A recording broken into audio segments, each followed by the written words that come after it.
sedalam-dalamnya kepada orang-orang dari pihak Dana yang telah mewujudkan kolaborasi ini dan telah memberikan waktunya untuk mengedukasikan kami semua pada pagi hari ini.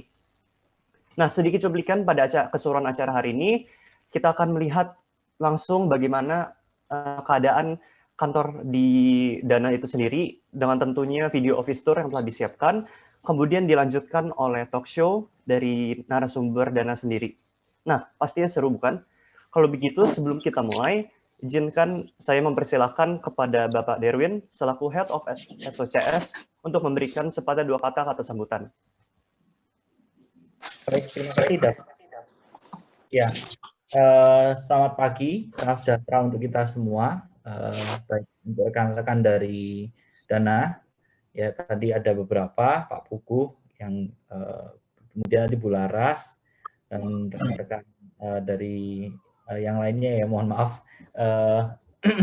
Tadi sempat salah room ya. Ya, tapi ini Pak Puguh ya sebagai moderator nanti ya Pak ya. Kemudian nanti bersama dengan Pak Heru, Pak Denny, terus Pak David dan Pak Yahya ya untuk kita diskusi, talk show, ngobrol. Jadi intinya dari kami, dari BINUS, kami berterima kasih kepada bapak-bapak dan tadi ada Bu Laras juga. Kita terima kasih sekali sudah meluangkan waktu untuk bisa memberikan sharing knowledge ya untuk teman-teman di BINUS ya. Sebagai pengantar sedikit BINUS ini kan untuk kita kalau dari kampus lain biasanya ada Fakultas Ilmu Komputer. Kalau di kita ini kita menyebutnya school ya, School of Computer Science. School of Computer Science ini terdiri dari beberapa jurusan. Tentunya yang paling lama dan udah besar itu jurusan Teknik Informatika. Dari sejak pertama tahun kedua BINUS berdiri sudah ada. Kemudian beberapa program-program tambahannya waktu itu sesuai urutan kita berdirikan tuh yang kedua setelah Teknik Informatika itu ada jurusan Mobile Application and Technology. Ya, pada saat itu teknologi mobile sangat hype sekali dan permintaan dari industri tinggi. Kemudian ada jurusan Game Application and Technology. Ya, setelah dari itu ada juga jurusan Cyber Security.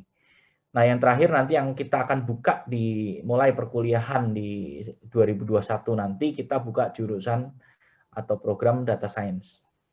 Ya. Oh ya, ada juga program ganda. Ada TI-MAT dan TI-STAT, itu program yang kita create untuk bisa lulusnya itu dalam waktu 4,5 tahun, tapi degree-nya mendapatkan 2 degree. Ada Eskom dan SSI. Ya. Jadi mewakili dari BINUS, sekali lagi saya mengucapkan terima kasih untuk kehadiran dan kesediaan waktunya dari teman-teman Bapak dan Ibu dari Dana.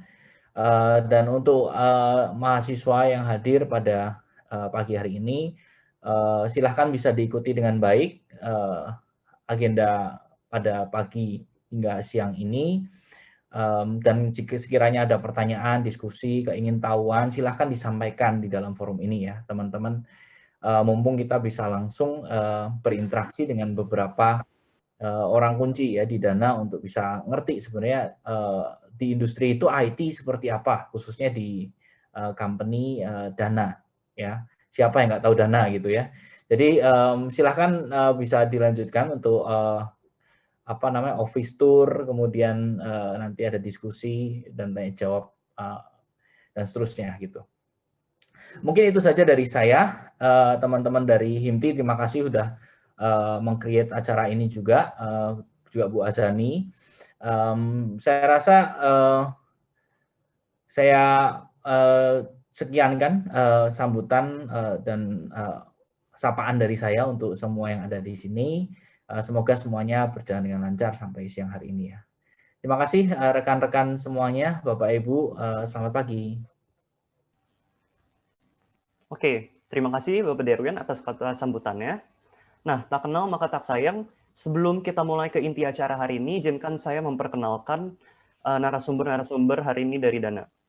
Yang pertama, kita kedatangan Bapak Pugu Susilo sebagai Sistem Infrastruktur Engineer Lead. Dia juga akan menjadi moderator kita pada pagi hari ini. Kemudian ada Bapak Heru Pratama sebagai Software Development Engineer Lead. Lalu ada Bapak Dini Cahayadi sebagai Project Management Lead dari Dana. Lalu ada Muhammad David sebagai Technical Support Lead. Dan terakhir ada Yahya Muklis sebagai Software Development Engineer Lead. Oke, tanpa lama-lama lagi, saya serahkan kepada Bapak Pugu Susilo. Oke, halo, selamat pagi semuanya. Assalamualaikum, salam sejahtera buat semuanya. Sebelumnya saya ucapkan terima kasih ke pihak BINUS yang udah menyelenggarakan acara ini. Di sisi kita juga banyak manfaatnya untuk untuk acara-acara seperti ini karena kita bisa memperkenalkan dari Dana sendiri, apa itu Dana, dan kita juga bisa memperkenalkan dunia kerja ke teman-teman, dan kita juga bisa bisa melihatlah teman-teman yang akan masuk ke dunia kerja gitu. Kita bisa ngelihat memperkenalkan teman-teman dunia kerja seperti apa, dan kita juga bisa mencari bakat-bakat yang ada di BINUS gitu, untuk siapa tahu bisa join dengan kita, bisa bisa memberikan manfaat di kita secara khusus dan secara umum, bisa memberikan manfaat masyarakat Indonesia gitu. Oke, sebelumnya mungkin saya perkenalkan secara brief ya. Ini saya bisa share screen nggak ya? Mungkin saya perkenalkan secara brief apa itu Dana sebelum saya memperkenalkan teman-teman yang saya invite untuk join di seperti ini. Contoh, oke. Mohon tunggu sebentar.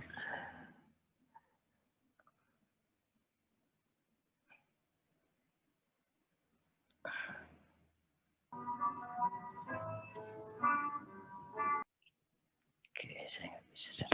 Ya.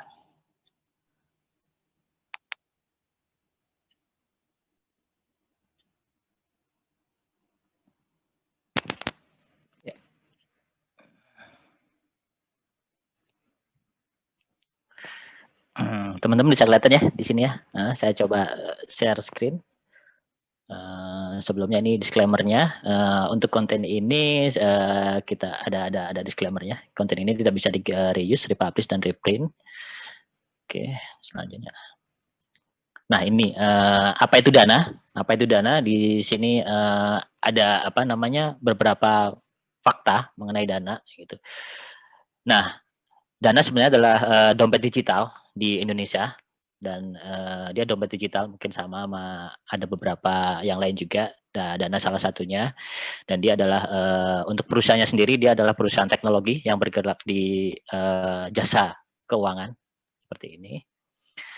Visi kita adalah apa? Visi kita adalah become the biggest bridge for financial inclusion towards Indonesian cashless society. Jadi kita ingin menjembatani cita-cita pemerintah yang akan menuju Indonesia cashless society gitu. Seperti itu. Terus Dana itu kapan berdirinya Dana? Jadi sebenarnya Dana itu sudah terbentuk dari 2017. Jadi cita-cita untuk membentuk cita-cita untuk mendirikan Dana itu udah mulai dari awal 2017. Kemudian pertengahan 2017 kita membentuk, mulai dibikin engineer pada ngumpul teman-teman semua. Waktu itu dipimpin oleh CEO kita, Pak Vincent Iswaratyoso. Kemudian service yang pertama kita launch adalah di BlackBerry. Waktu kita jadi dompetnya BlackBerry ya di tahun itu, karena BlackBerry masih banyak usernya waktu itu di tahun 2018. Dan kita juga menjadi dompetnya Tix ID. Mungkin teman-teman yang suka nonton waktu itu sering menggunakan Tix ID. Seperti itu. Sembari launching di beberapa apps, kita juga melakukan progress untuk membuat app sendiri waktu itu, dan akhirnya alhamdulillah sesuai dengan timeline kita, sesuai dengan target kita, Desember 2018 kita udah launching ya, grand launch. Sebenarnya sih soft launch-nya tahun November waktu itu, tapi kita benar-benar grand launch-nya Desember 2018. Jadi Desember 2018 Dana udah ada di apa namanya di Play Store ataupun di App Store ya, di iOS atau di Android untuk diinstal langsung gitu. Jadi kita mulai Dana mulai launch-nya sebagai app berdiri sendiri dari Desember 2018 gitu. Dana sendiri punya kantor di beberapa kota, salah satunya Jakarta, Bandung, Jogja, dan Bali. Gitu. Di Jakarta sendiri kita ada headquarter di Capital Place. Yang tahu mungkin Capital Place di sebelah Menara Jam Sostek ya. Menara Jam Sostek, di sebelahnya ada gedung baru Capital Place. Kita ada di lantai 17 dan 18. Nanti isinya gimana ada di office tour-nya nanti. Seperti itu. Sedangkan kita juga ada cabang di Bandung, di Jogja, dan di Bali. Karena kita yang mana itu flexible time dan flexible location untuk bekerja. Jadi kita bisa bekerja di mana aja gitu. Oke, terus yang lainnya pilar fundamental kita adalah trusted secara secure. Jadi kita untuk menggunakan apps ini kita trusted, kita percaya. Security-nya benar-benar kita jamin.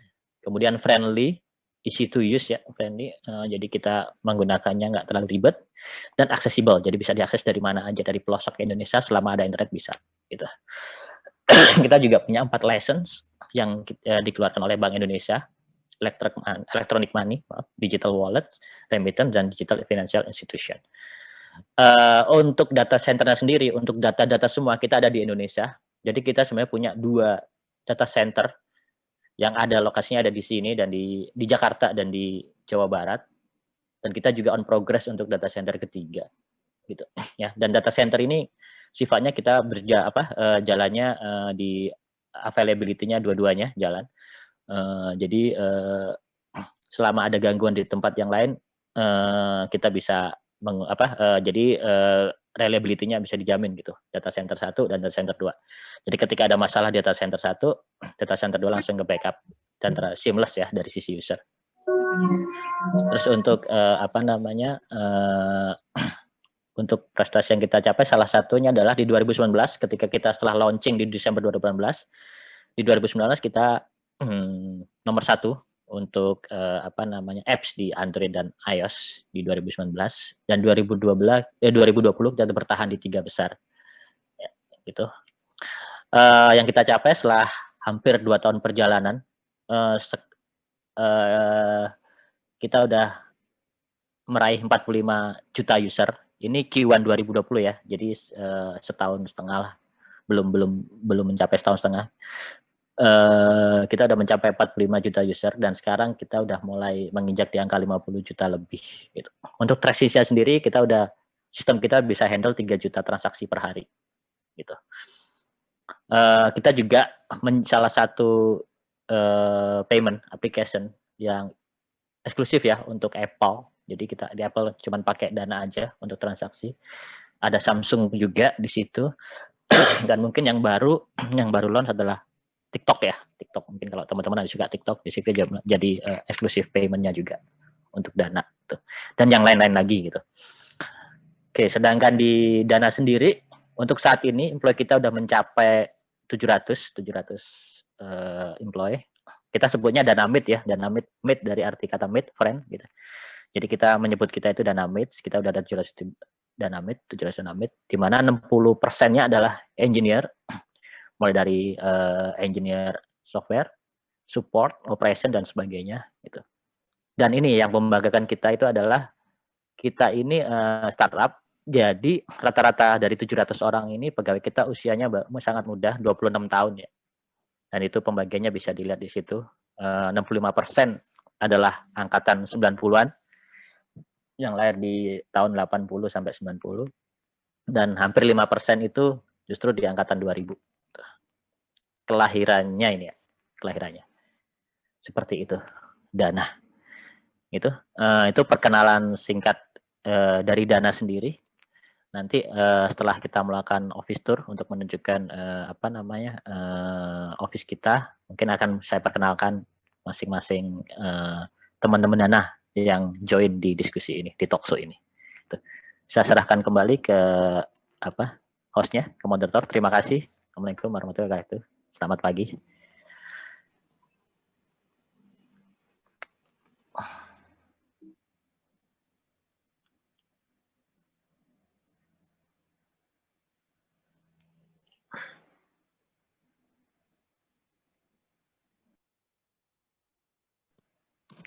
Atau ini office tour-nya saya langsung lead? Ya, Mbak Laras, Bu Laras. Halo. Oke, ini office tour kita ya.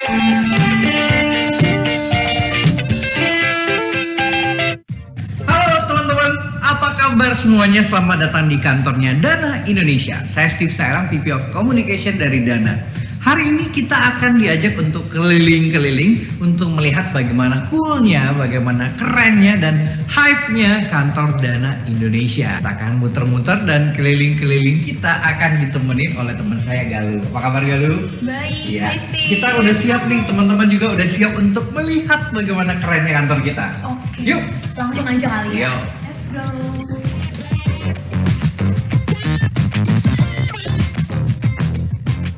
Oke, sekarang saya udah di salah satu sudut kantor Dana dan saya mau ngobrol-ngobrol sama salah satu Dana Mates mengenai konsep dari kantor kita nih. Kita langsung panggil aja kali ya. Mbak Siska, halo. Halo Galuh. Halo, nah mungkin bisa diintroduce dulu nih Mbak Siska. Ya, halo, saya Siska dari Office Management.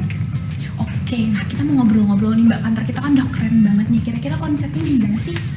Ya, kalau kita sekarang ini ada di Dana Office, ada di Capitol Place. Kita ada 2 lantai, di lantai 18 dan lantai 17.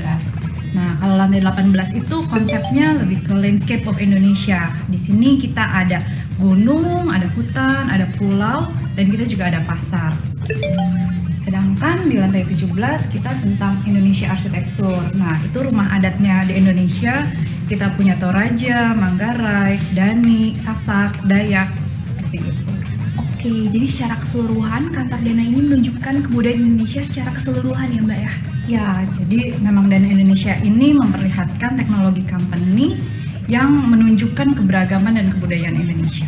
Oke, thank you nih Mbak Siska atas penjelasannya. Thank you, Galuh. Oke, baik. Nah, biar nggak lama-lama, mungkin kita langsung aja muterin kantor Dana Indonesia. Yuk. Nah, di kantor Dana sendiri, kita tuh terdiri dari berbagai macam tema dan sekarang saya lagi ada di area gunung, di mana memang area ini tuh didesain menyerupai pegunungan.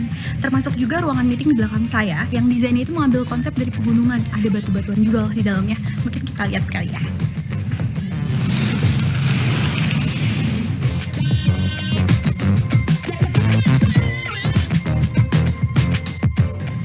Masih dalam konsep pegunungan, sekarang kita akan ke salah satu spot favorit di kantor Dana, yaitu Sleeping Pod, yang mana temanya itu berupa goa, di mana Dana Mates bisa kerja sambil santai-santai atau sambil tiduran.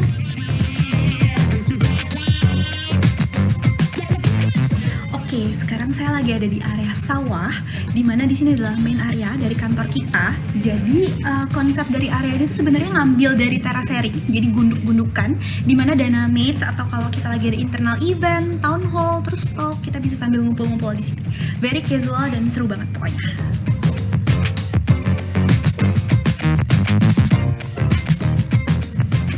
Nah, masih banyak lagi nih tema lainnya di kantor ini. Kayak sekarang saya lagi ada di area hutan, di mana teman-teman bisa lihat di sini meja-mejanya didesain menyerupai pepohonan.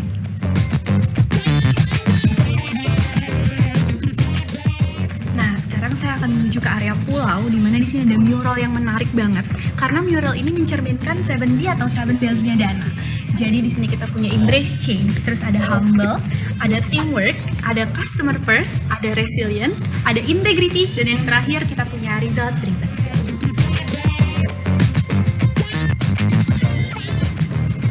Oke, sekarang saya udah ada di area pasar, di mana kenapa kita punya area ini? Karena tujuannya Dana salah satunya adalah menjangkau seluruh lapisan masyarakat dan termasuk di dalamnya itu pasar tradisional. Dan di belakang saya ini adalah salah satu spot favorit di area ini.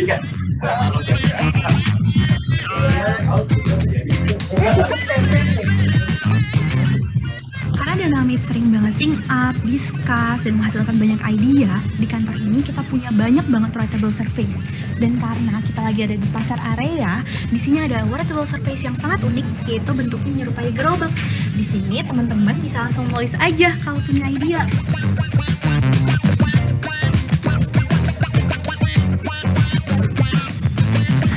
Di lantai ini kita juga punya fun areanya, di mana di balik ini nih ada satu game yang favoritnya Dana Mates. Jadi kalau lagi pusing, ngantuk, atau sambil refreshing.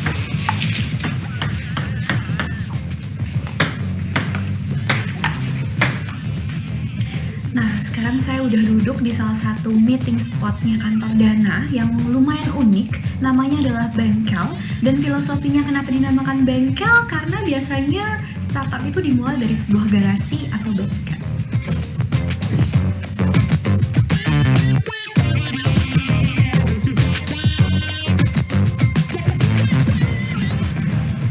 Nah, ini dia area favorit saya. Di sini Dynamics biasa ngumpul-ngumpul sambil makan siang, makan malam, atau sekedar ngilangin bosan. Pantry kita ini lumayan lengkap, ada microwave, mesin kopi, dan juga banyak snacknya.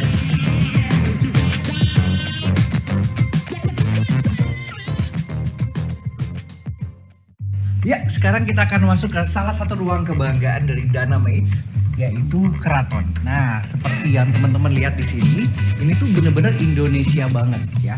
Bisa lihat ini ada pintunya, pintu ini ya, pintu bener-bener keraton. Dan bisa dilihat di sini kita dikelilingi oleh ragam budaya Indonesia, yaitu batik. Kain batik dengan beragam corak dari banyak daerah di Indonesia. Nah, keraton ini juga didesain dengan atap seperti ini. Jadi atap ini memperlihatkan bahwa kita punya satu tujuan bersama, satu goal yang akan dicapai oleh Dynamics. That's why kita kumpul bareng-bareng untuk akhirnya kita bisa mewujudkan sesuatu.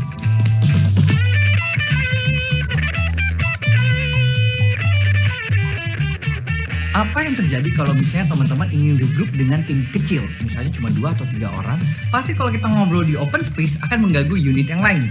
Oleh karena itu Dana memberikan fasilitas berupa meeting room yang didesain seperti gapura di Bali dengan nama-nama yang cukup unik. Tempatnya sangat dekat dengan lokasi teman-teman bekerja atau Dynamics kita bekerja. Nah, ini dia tempat teman-teman Dynamics bekerja.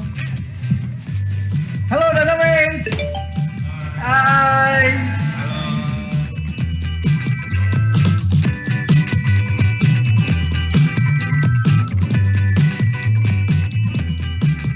Di Dana kita nggak hanya work hard, tapi juga kita play hard. Buktinya, teman-teman di sini para Dynamics kalau lagi mumet, mereka langsung masuk ke game room. Ini buktinya mereka lagi having fun while in the middle of working day.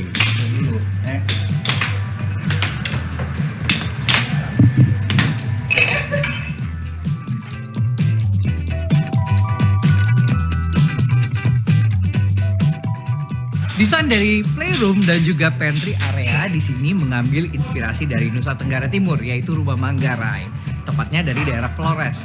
Nah, filosofinya sendiri yaitu memberikan kenyamanan. Bisa dibuktikan dengan teman-teman di sini bisa kerja. Kalau misalnya nggak pengen kerja di open space, bisa juga memanfaatkan sleeping pod yang ada. Jadi bisa tetap nyaman bekerja dan mungkin take a break for a while.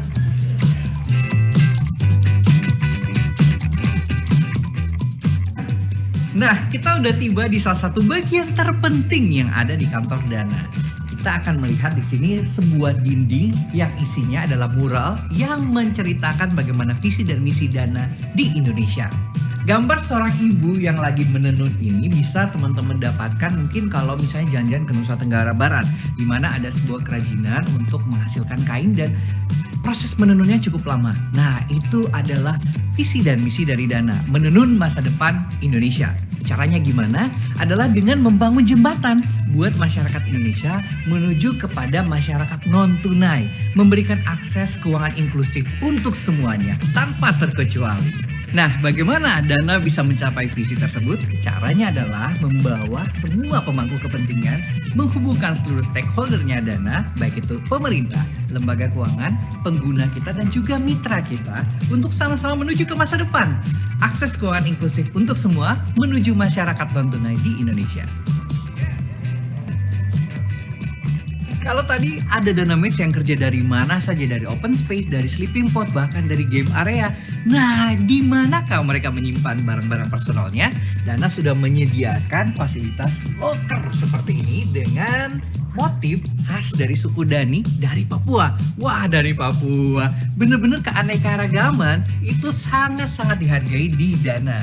Oleh karena itu, kita akan jalan-jalan ke salah satu tempat paling favorit saya, yaitu tempat meeting room dari Papua. Ini diambil dari desain Hona yang asli dari Papua. Oke, kita akan masuk ke dalam dan akan experience bagaimana meeting di dalam ruangan ini.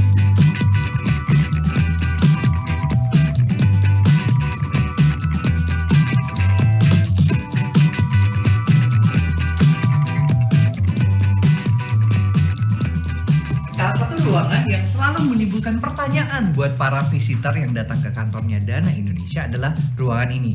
Namanya adalah rumah betang yang terinspirasi dari suku Dayak. Bagaimana cara membukanya? Ada yang tahu? Jawabannya adalah cukup didorong aja. Di sini adalah tempat kita, para Dana Mates, untuk berkumpul dengan jumlah tertentu untuk mendiskusikan satu program ataupun event tertentu yang akan kita eksekusi nanti. Kita udah puas nih jalan-jalan di lantai 17. Sekarang kita akan ketemu teman kita Galuh di lantai 18 untuk ke spot terakhir di kantornya Dana. Are you ready? Nah, gimana tadi stick muter-muternya? Asik gak? Asik banget Galuh. Dan ternyata memang kantor ini nggak cuma keren, nggak cuma desainnya yang hype abis, tapi juga karyawannya. Semua Dana Mates tuh punya energi yang luar biasa. Mereka di sini nggak cuma work hard, tapi juga play hard juga ya. Jadi seimbang, balance. No wonder kita bisa ngeluarin ide-ide yang cemerlang, ide-ide yang kreatif yang bisa dinikmati oleh semua penggunanya Dana. Oke, nah kira-kira ada berapa Dana Mates sih sekarang tuh? Nah sekarang itu karyawan kita udah lebih dari 720 orang, di mana mereka tuh rata-rata umurnya dari 21 sampai 30 something. Jadi masih muda-muda banget, dan Benar. almost 60% dari Dana Mates kita atau dari karyawan kita itu semuanya engineers. Jadi kalau mau tanya engineers paling keren ngumpulnya di mana? Yang ngumpulnya di Dana. Keren banget ya. Untuk teman-teman semua yang mau join dan penasaran kira-kira apakah kita masih buka posisi atau enggak, bisa cek di dana.id/career and you might find the position that's fit for you. Nah, Galuh kita juga nggak lupa mau ucapin terima kasih untuk seluruh teman-teman di rumah, seluruh masyarakat Indonesia yang terus mendukung Dana. Hingga saat ini kita sudah melayani lebih dari 45 juta pengguna di Indonesia dan akan terus bertambah karena kita tidak akan berhenti untuk berinovasi memberikan layanan keuangan inklusif yang dapat dinikmati secara merata untuk seluruh masyarakat Indonesia. Jangan lupa juga follow Days in Dana dan dana.id. Dengan saya Galuh, Saya Steve, Dana Mates, amazing!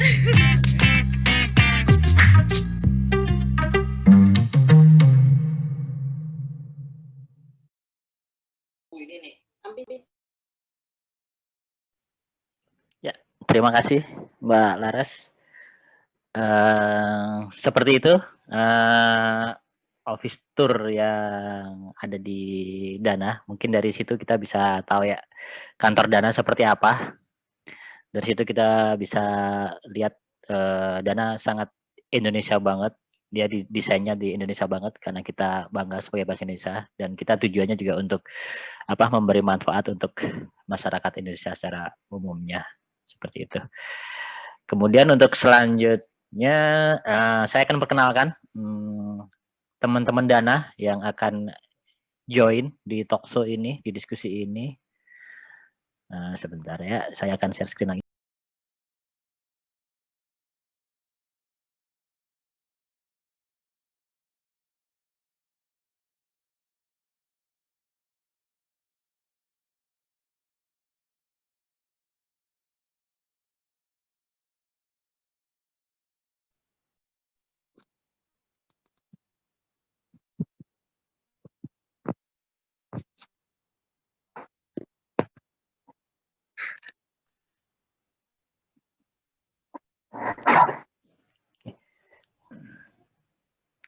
Ini teman-teman yang akan join untuk talkshow ini. Yang pertama saya perkenalkan Pak Yahya Muhammad Mukhlis, atau yang biasa kita panggil kalau di kantor Kang Yahya. Kang Yahya mungkin bisa unmute untuk memperkenalkan diri, Kang Yahya. Ya, boleh. Ya. Selamat pagi semuanya. Perkenalkan, nama saya Yahya Muhammad Mukhlis. Mungkin teman-teman di kantor biasanya manggil Kang Yahya gitu ya. Jadi mungkin karena saya base-nya dari Bandung gitu, jadi panggilannya pakai Kang gitu. Kemudian untuk saya sendiri, di sini saya sebagai Software Development Engineer Lead untuk bagian backend developer gitu. Dan untuk saya sendiri sudah join dari Dana, mungkin tadi sempat dijelaskan juga oleh Mas Puguh. Dana berdiri dari tahun 2017 dan saya termasuk yang join dari awal Dana berdiri. Gitu. Jadi kurang lebih sekarang udah hampir 3,5 tahun gitu ya. Saya bergabung bersama Dana. Gitu. Paling kayak gitu Mas Puguh perkenalan. Wah, mantap ya. Dari awal pertama Dana berdiri Mas ya. Iya, Mas. Berarti udah kenal semua nih teman-teman, mulai dari yang awal-awal cuman bisa dihitung dengan jari pegawainya sampai sekarang udah hampir berapa, 720 lebih Hampir ya Mas? 700, betul. Jadi mungkin ya awal-awal kita masih di sekitar 100-an gitu ya. Terus sekarang Iya. selama 3 tahun jadi 700, lumayan juga gitu. Itu kenal semua Mas, masih Mas 700 itu? Kayaknya sekarang sudah mulai sedikit yang kenal gitu. Karena kan basicnya juga saya masih di Bandung gitu. Jadi mungkin untuk orang-orang yang di Jakarta, kalau yang nggak terlalu hubungan langsung mungkin juga itu yang perlu jadi kenalan lagi lah ya. Iya. Dan mungkin teman-teman BINUS, sekalian saya informasikan bahwa Kang Yahya ini sehari-hari kerjanya dari Bandung ya, Kang Yahya?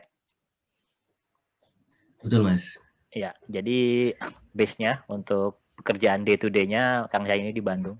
Dan itu tidak mengurangi kontribusinya ya, meskipun banyak head office kita ada di Jakarta, tapi Kang Yahya di day to day-nya juga di Bandung. Dan Kang Yahya ini salah satu tim lead ya, bener ya Kang Yahya? Software lead di Dana. Dan itu untuk manage timnya, member timnya itu juga nggak semua di Bandung kan Mas ya? Beda-beda. Betul. Jadi kalau untuk manage tim juga kita banyaknya mungkin malah di Jakarta gitu ya. Jadi manage timnya secara remote kita maintain untuk yang tim Bandung dan juga Jakarta. Kalau basically tim banyaknya di Jakarta. Gitu Mas Budi. Oke, nanti saya tanya-tanya lagi. Kang Yahya, saya ke sebelah dulu nih. Kebetulan di sini juga ada software development engineer lead juga yang lain. Nah, ini saya pengen tahu nih, saya bingung nih, ada 2 lead nih.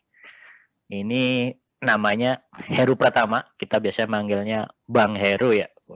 Bang Heru. Bang Heru bisa perkenalan diri, Bang Heru? Bisa menampakkan diri dan mengeluarkan suaranya.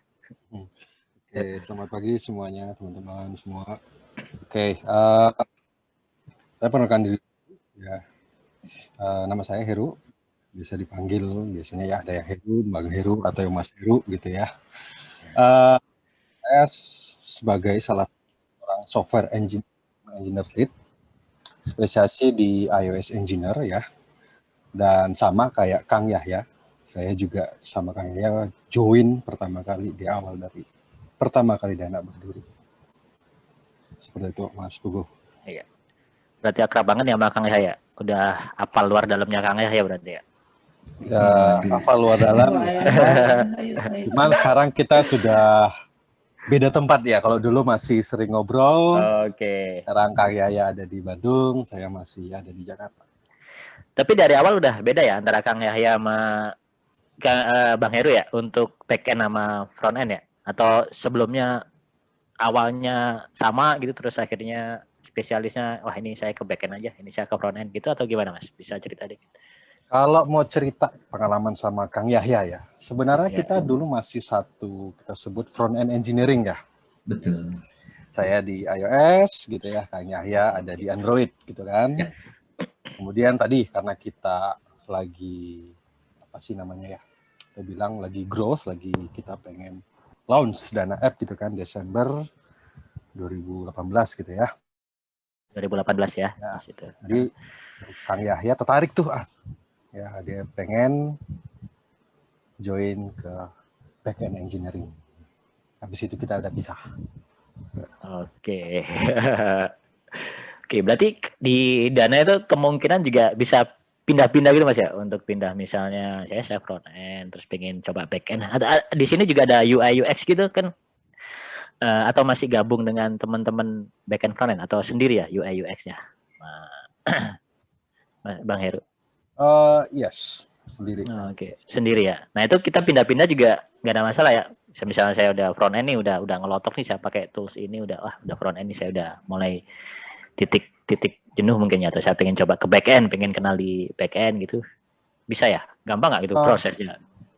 Bisa. Kita emang ada ya proses. Misalnya, oh ya saya udah bosen nih di front end gitu ya, saya udah bosen. Oh saya tertarik nih di back end. Kita ada proses, silahkan bagi yang benar-benar tertarik untuk pindah ke divisi lain intinya gitu ya.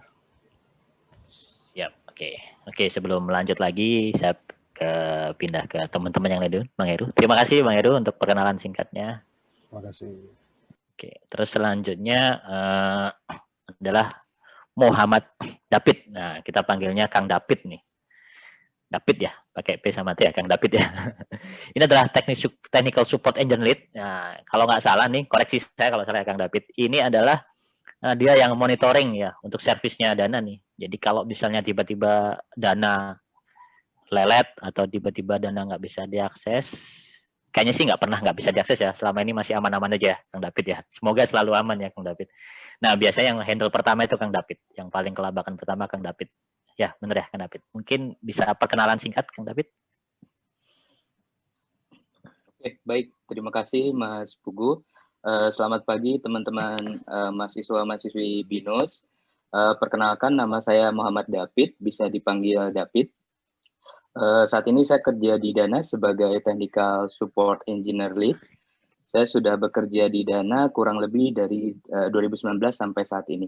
Kurang lebih sudah 2 tahun. Oke, mungkin saya agak nanya ke Kang David ya, agak nanya dikit. Kang David 2009 join di Dana ya? Tahu dari mana Kang David Dana? Emang waktu itu udah tahu Dana atau gimana Kang David? Kalau boleh tahu. Ya, oke.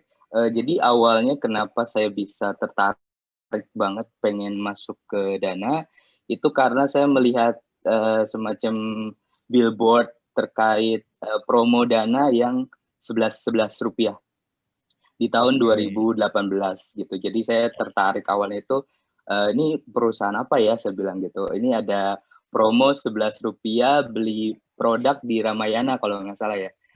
Itu tuh saya tertarik banget. Jadi saya cari tahu informasinya di website dana.id/career. Jadi waktu itu saya cari posisi yang memang pengen saya apply. Kebetulan posisi technical support sendiri sedang dibuka saat itu, Mas. Oke. Dan langsung kontak ke Dananya langsung ya waktu itu ya? Betul, langsung apply langsung via websitenya Dana, Mas. Oke, nanti saya tanya lagi, Mas, pengalamannya mulai dari setelah kontak Dana sampai masuk Dana gimana, terus pekerjaan di dalam Dana sesuai bayangan waktu itu nggak, Mas? Sebelumnya kuliah atau bekerja juga, Mas? Tadi, sorry. Sebelum di Dana? Sebelum di Dana saya sudah bekerja juga di e-commerce, Mas. Oke. Jadi posisi yang sama itu? Posisinya waktu itu technical support tapi untuk office. Jadi lebih ke IT helpdesk ya. Oh, oke, nanti saya tanya lagi perbedaannya gitu di Dana gimana. Oke, tapi sebelumnya saya ke teman Danamit satu lagi, Mas Denny Cahyadi ya. Biasanya saya panggil Mas Denny nih. Mas Denny ini di Project Management Lead. Nah, ini yang menghandle project-project nih. Kalau misalnya kita ada project, misalnya ada produk baru atau ada channel integration. Channel ini misalnya bank ya. Mas Denny ya. Saya koreksi saya kalau salah ya, Mas Denny. Nah, misalnya ada bank mau integrate sama Dana dan sebagainya kayak gitu, atau ada merchant partner. Terus ya seperti itulah. Mas Denny bisa perkenalkan diri secara singkat, Mas Denny?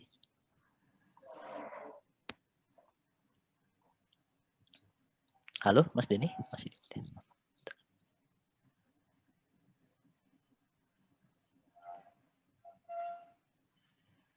Oke, halo. Ya. Oh ya, halo Mas Denny, ya siap. Oke, selamat pagi. Perkenalkan, saya Denny Cahyadi. Mungkin kalau di Dana kita sering dipanggilnya Mas Denny atau Mas Den. Sekarang saya di Project Management Lead di bagian Core Payment. Oke. Mas Denny gabung dengan Dana dari kapan, Mas Denny? Gabung ke Dana? Gabung itu di akhir 2018. 2018, oke. Tahu dari mana? Taunya dari mana? Waktu itu Dana.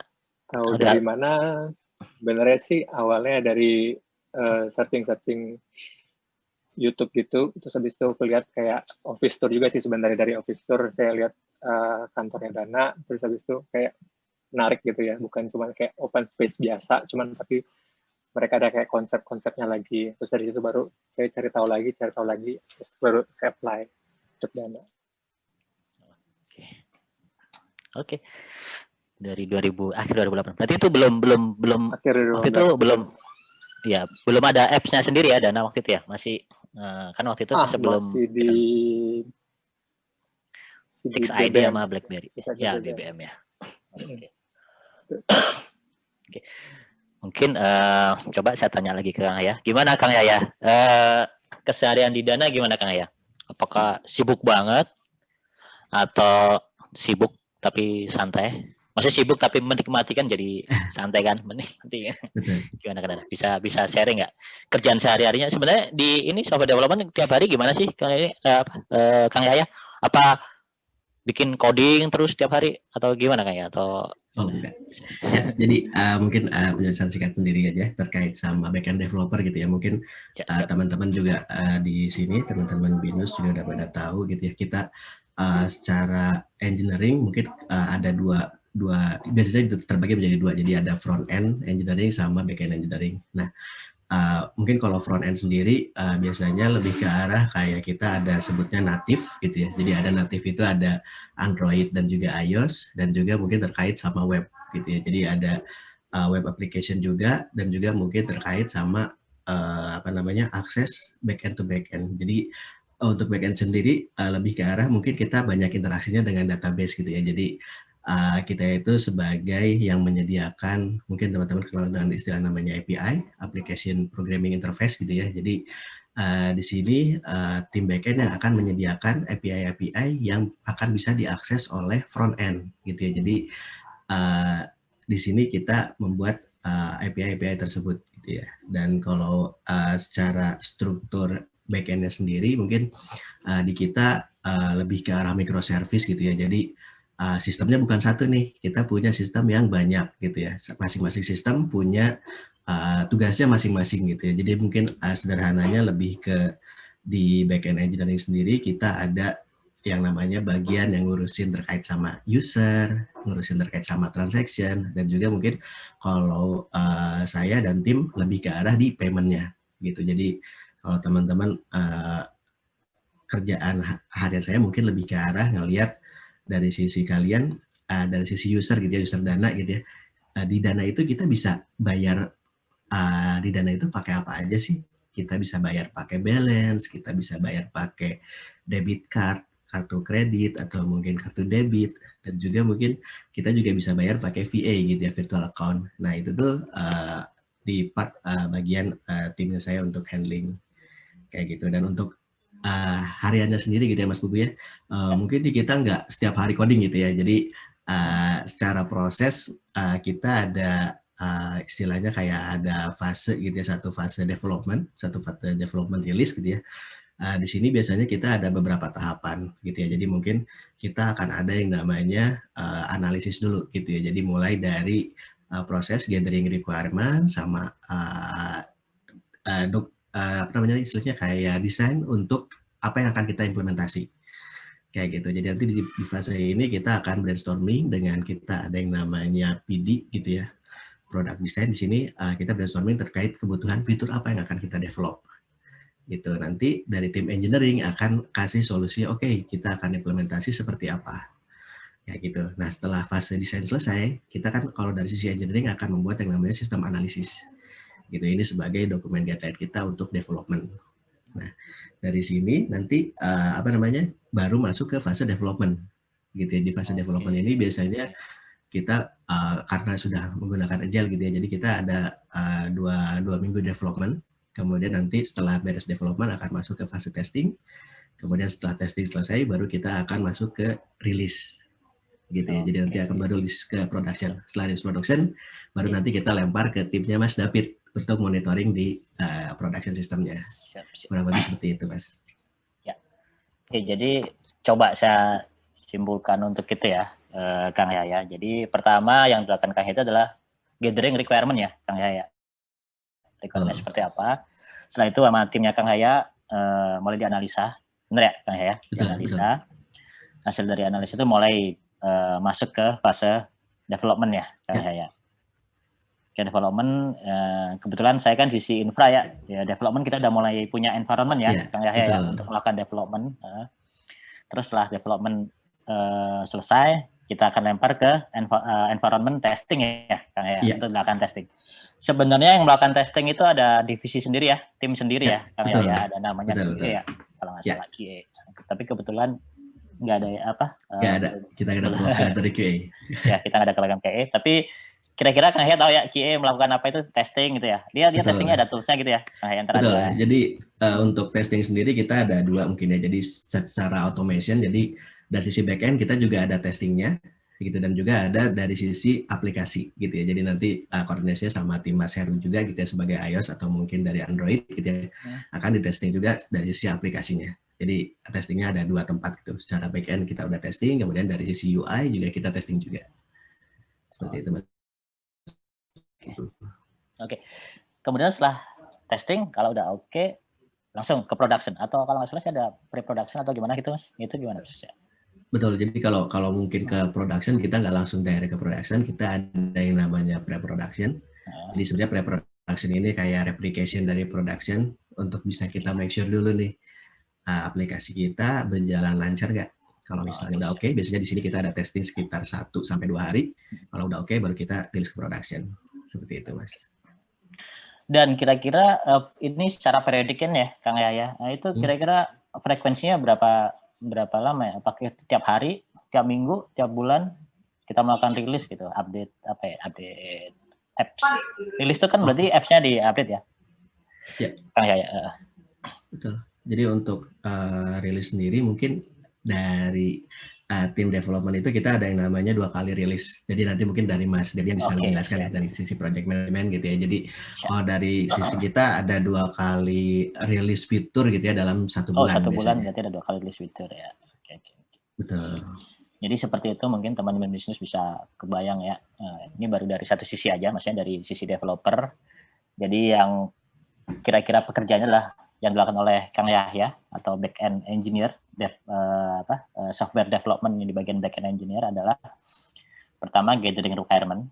Gathering requirement biasanya juga nanti mungkin dijelasin dari Mas Denny juga, requirement-nya datangnya dari mana aja gitu. Kemudian melakukan analisa di dalam internal ya, di internal itu ya, Kang Yahya ya. Internal, betul. Setelah analisa mungkin baru ada development, fase development. Mungkin dari analisa itu menghasilkan desain untuk di-develop ya, Mas. Desain dan sebagainya. Di development kita juga developmentnya mungkin awalnya untuk personalnya itu di masing-masing user ya, di masing-masing laptop gitu ya. Mungkin sekarang kan udah ya seperti itu mungkin. Nah, kita udah menganut CDCI ya Mas ya. Jadi dari situ bentar kita merge bareng, kita taruh di development environment. Jadi Dana sendiri punya development environment. Jadi Dana sendiri kita sebenarnya punya beberapa environment. Yang pertama adalah development, yang kedua adalah testing, yang ketiga adalah SIT, terus yang keempat adalah pre-production dan production gitu. Nah itu tahapannya ada sesuai yang dijelaskan oleh Kang Yahya. Jadi ketika udah ready, ketika kita udah zero error, baru kita lempar ke pre-production ya, Kang Yahya, untuk final testing, kemudian baru ke production. Dan ini semua dilakukan secara seamless ya, jadi dari sisi user sendiri nggak berasa ya, Kang Yahya. Betul. Gitu ya, jadi kalau mungkin ngomongin teknikalnya kita ada yang namanya blue green development gitu ya, blue green deployment gitu. Jadi istilahnya aplikasi itu yang tadi dijelasin sama Mas Pugu juga, kita punya 2 DC gitu ya, jadi kita maintain satu-satu untuk deploymentnya. Jadi secara user tidak akan terasa kalau aplikasinya akan mati gitu ya. Itu yang kita jaga gitu ya. Jadi untuk deployment sendiri kita harus zero downtime gitu, jadi jangan sampai ada down sistem kita walaupun cuma 1 detik gitu ya. Ya, betul. Oke, Kang Yahya, terima kasih atas penjelasannya. Nanti ada pertanyaan-pertanyaan lagi mungkin dari saya. Saya lanjut ke Bang Heru dulu nih. Nah, sebenarnya kan kurang lebih sama ya Bang Heru. Yang membedakan apa Bang Heru kalau di front end nih? Ada nggak yang membedakannya? Kurang lebih sama secara secara proses ya. Ya tadi kita sama-sama dapat requirement gitu kan. Nah, saat fase analisa kita sama tim backend janjian ya intinya ya. Ya, karena kan kita juga butuh backend juga gitu ya. Apa sih kontraknya nih? Jadi karena kita juga secara development jalan bareng, kita nggak nunggu tim backend kelar gitu ya. Jadi kita paralel gitu ya. Jadi tadi kita decide kontraknya seperti apa. Gitu. Kemudian ya mungkin perbedaannya ya mungkin secara proses sama ya, kita sampai tadi ada testing dan sampai kita publish gitu ya ke user. Perbedaannya adalah mungkin kita kalau secara front end gitu ya, kita ada mungkin tadi Kang Yahya cerita ada mereka pakai microservice gitu kan, jadi ada user sendiri, ada payment sendiri gitu ya. Kalau di front end kita mungkin kita bagi dua secara grouping besarnya gitu ya. Yang pertama kita ya tadi tetap di Dana App gitu ya ada. Dan ada juga karena tadi kita prinsipal dan dari Dana kita accessible gitu ya.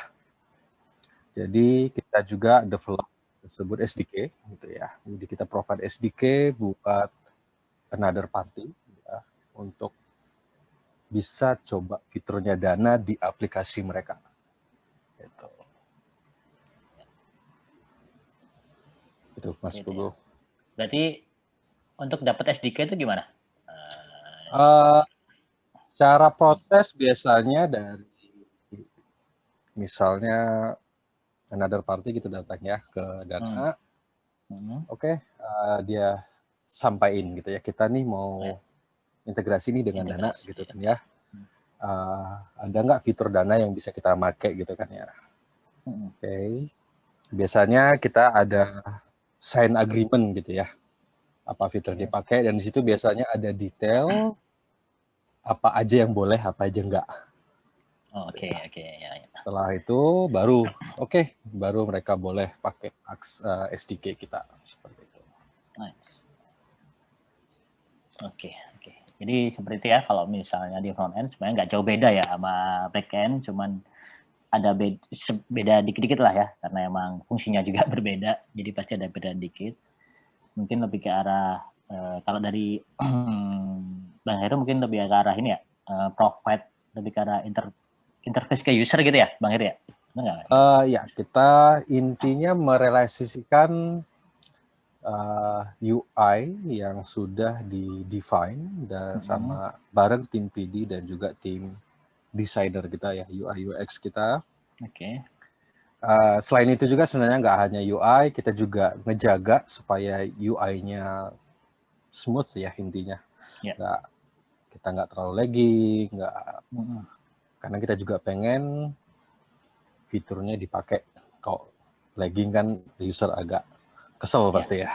User experience lah Mas ya. Oke.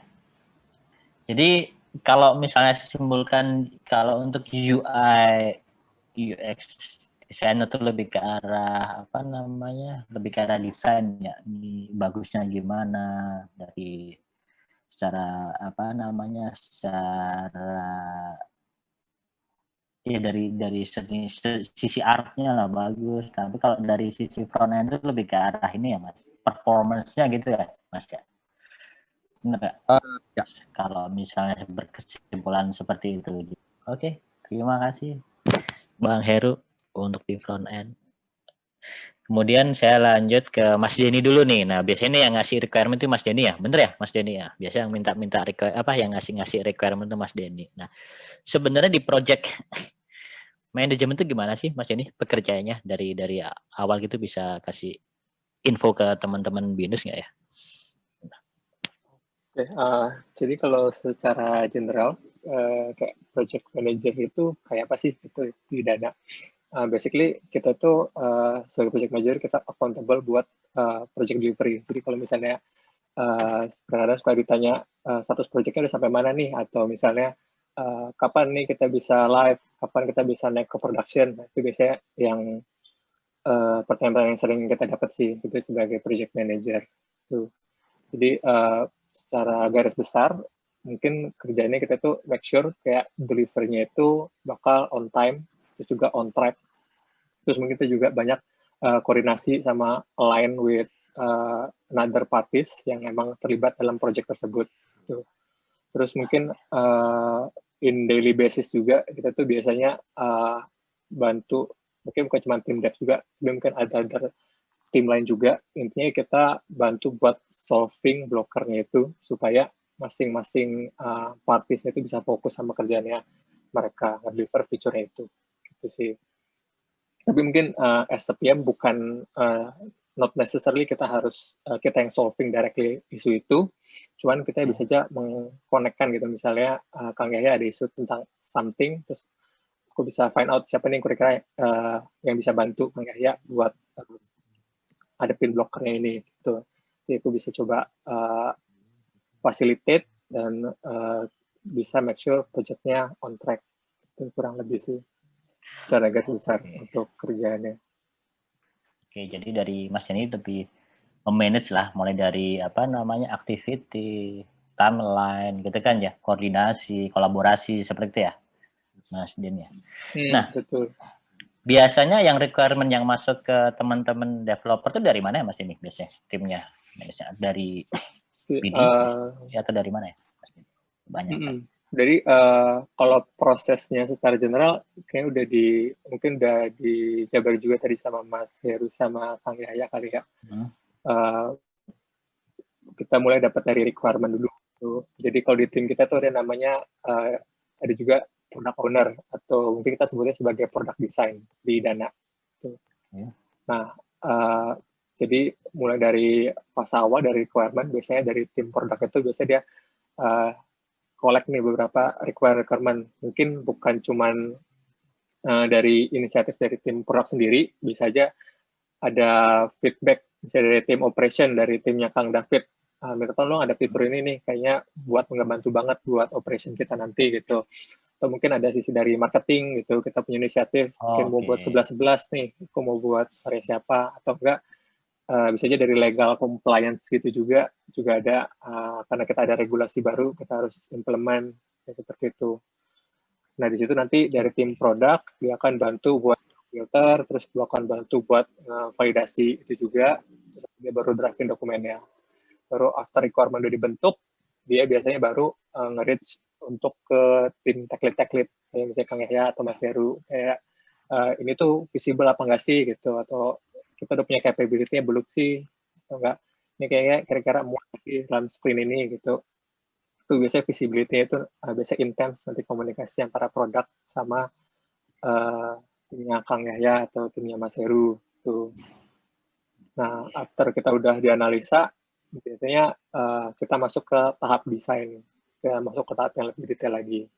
Itu desain ini berarti biasanya dari masing-masing squad itu nanti dia akan menganalisa mungkin secara sistem atau secara testnya kayak misalnya buat nge-deliver feature ini domain-domain apa aja yang perlu, terus gimana cara kita mau communicate misalnya dari back-end ke front-end, panggil function yang apa, itu kita bahas itu di desain. Atau kita juga bisa generate banyak test case misalnya kalau misalnya case-nya kayak gini dari produk expect-nya behavior-nya kayak apa gitu kita ulik-ulik kita bongkar semua di fase itu biasanya sih.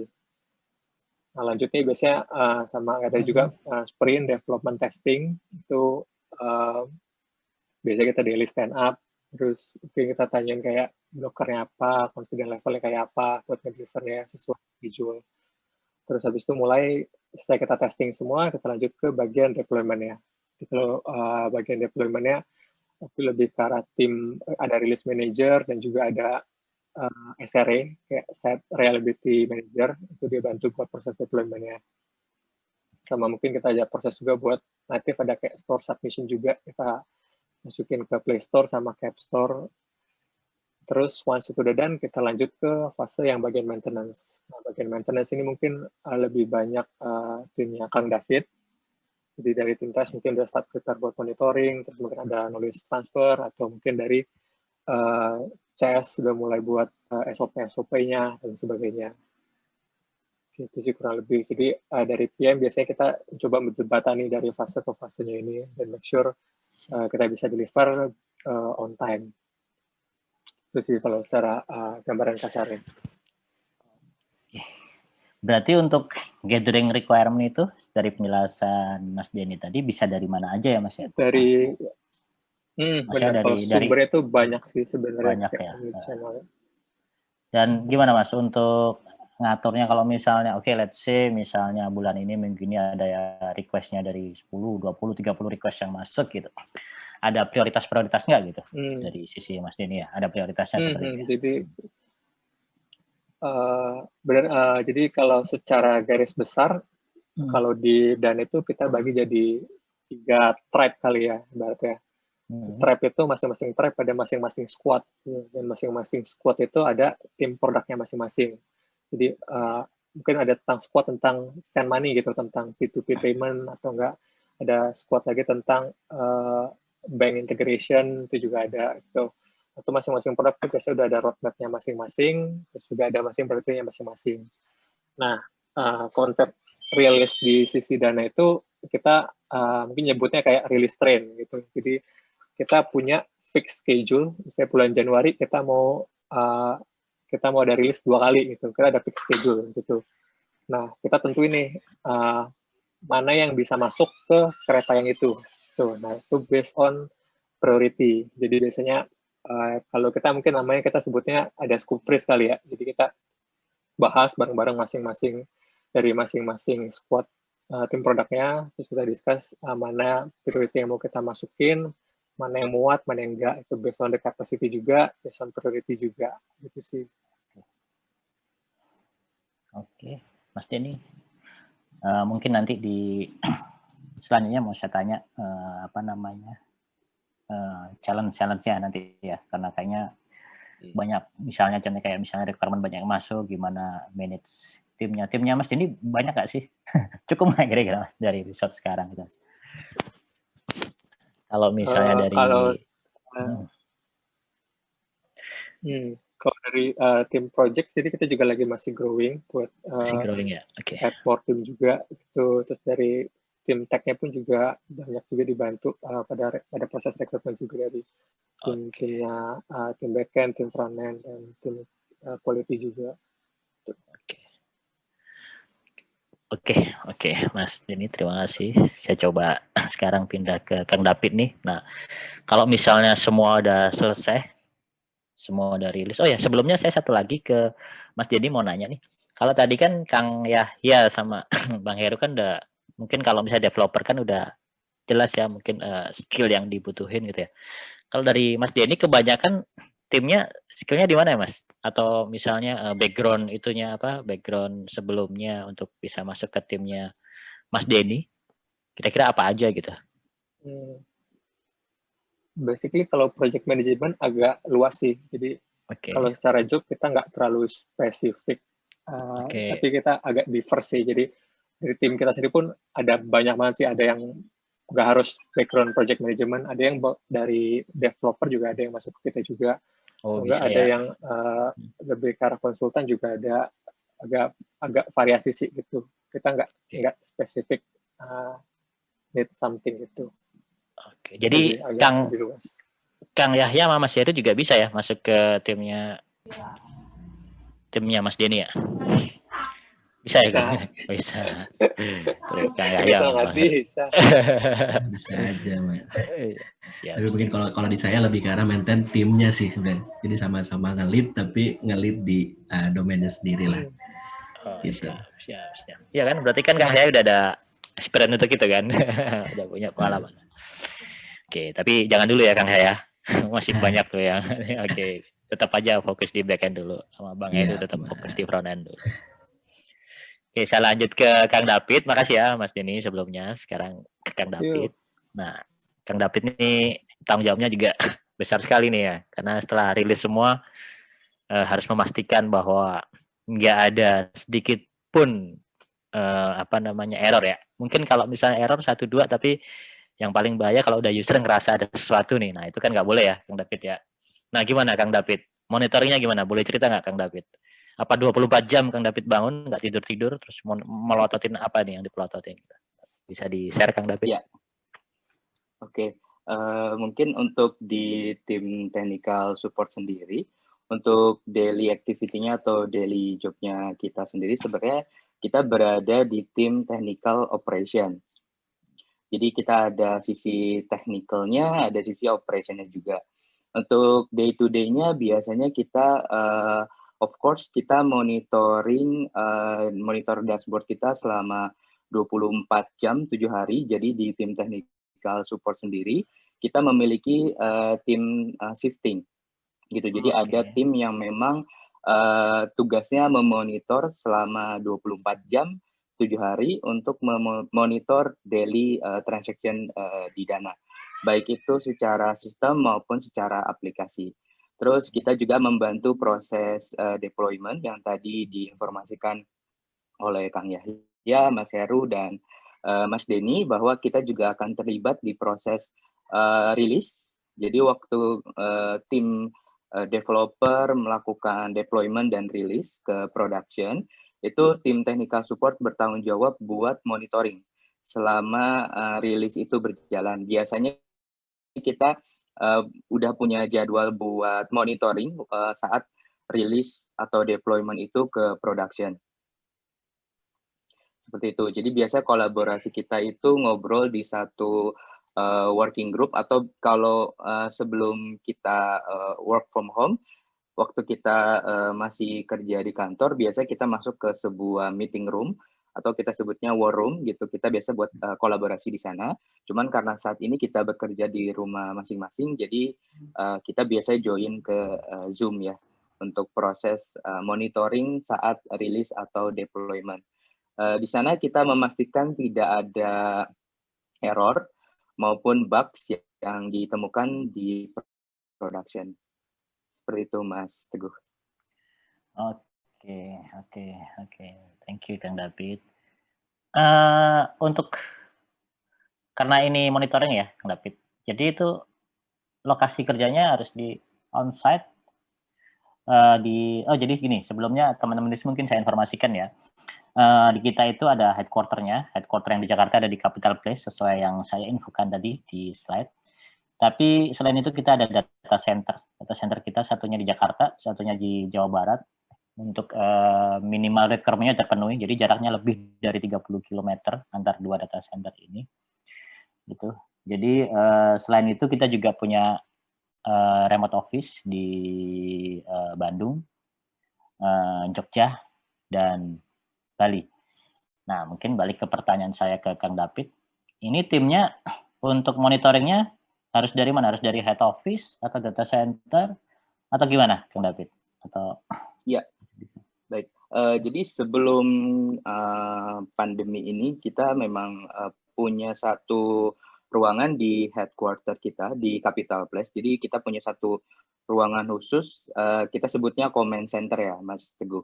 Jadi di command center itu kita punya monitoring yang besar-besar, ukuran 40 inch. Itu ada 5 monitor besar. Jadi kita biasanya di ruang command center itu kita akan menampilkan monitoring dashboard kita. Jadi once ketika ada transaction drop, biasanya alarmnya langsung bunyi dan kita harus langsung cek gitu, Mas. Jadi kita sebelum pandemi ini, sebelum kita work from home, jadi saat ini semua karyawan Dana kita semua work from home ya. Jadi saat ini karena kita work from home, jadi monitornya di laptop kita masing-masing. Jadi kita biasanya remote ke command center kita atau kita buka monitoring dashboard di laptop kita masing-masing gitu, Mas.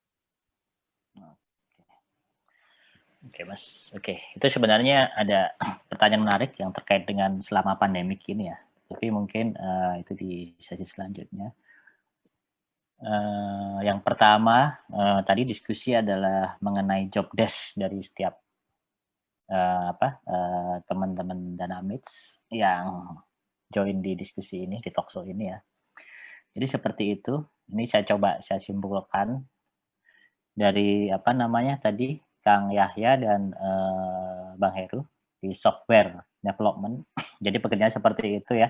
Nggak melulu coding ya tiap hari, tiap menit, tapi juga ada gathering requirement, ada menganalisa dari requirement tersebut untuk jadikan desain. Setelah desainnya selesai dicoba kita deploy di development environment, terus kemudian kita testing, ya setelah testing kita lempar ke pre-production, baru kita rilis ke production. Di mana itu biasanya kita sebulan 2 kali untuk feature-feature baru. dan untuk phishing patch dan sebagainya seperti itu. Sedangkan dari tim project tadi Mas Denny, beliau yang bertanggung jawab untuk maintain semua activity ini, timeline ini untuk berjalan sesuai dengan plan ya, sesuai dengan rencana. Dan Mas ini juga ngebantu kolaborasi dan komunikasi antar tim, antar divisi atau antar departemen yang terlibat dalam proyek tersebut gitu. Nah, untuk Kang David sendiri setelah semuanya kita rilis, setelah kita launch atau maksudnya kita rilis ke production, Kang David akan memonitoring itu ya, Kang David, selama 24 jam. Karena dari timnya Kang David sendiri sebenarnya ada shift-shiftan ya, Kang David ya. Jadi nggak satu orang kerja 24 jam atau satu tim 24 jam, tapi udah shift-shiftan gitu, udah di schedule sedemikian rupa gitu, seperti itu. Nah, cuman mungkin tantangan berikutnya yang saya pengen tahu adalah selama pandemik ini ya, selama pandemik kira-kira strategi untuk bekerja challenge dan strateginya gimana gitu. Tapi sebelum ke arah situ mungkin saya akan ada ini dari teman-teman tadi mau akan ada semacam kayak apa ya, kuis ya. Nah, kita akan coba bagi-bagi rezeki dari Dana. Dana kita punya feature yang namanya Dana Kaget ya, yang untuk apa namanya bagi-bagi lah sebenarnya sharing apa namanya, sharing saldo itu ya namanya, sharing balance lah ya. Nah, di sini saya harapkan teman-teman BINUS punya ini semua, udah install Dana semua, gitu kan? Udah install Dana. Jadi kita akan ada kuis nanti. Bu Laras, ada nggak ya Bu Laras? Mbak Laras? Kalau merasa mungkin bisa sharing untuk kuisnya. Ya, udah siap. Oke, teman-teman siapkan aja nih untuk handphonenya masing-masing. Yuk, handphonenya masing-masing. Terus kita akan kuis dulu. Jangan lupa udah install aplikasi Dana juga. Jadi silakan sekarang siapkan handphonenya. Kita akan main kuis Kahoot. Ya. Kahoot mungkin teman-teman ini sudah sering ya Kahoot ya. Iya, udah familiar. Oke, aku share screen ya.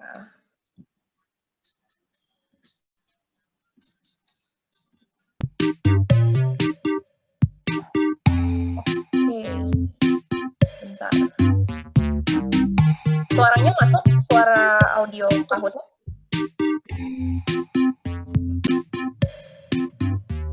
Wait.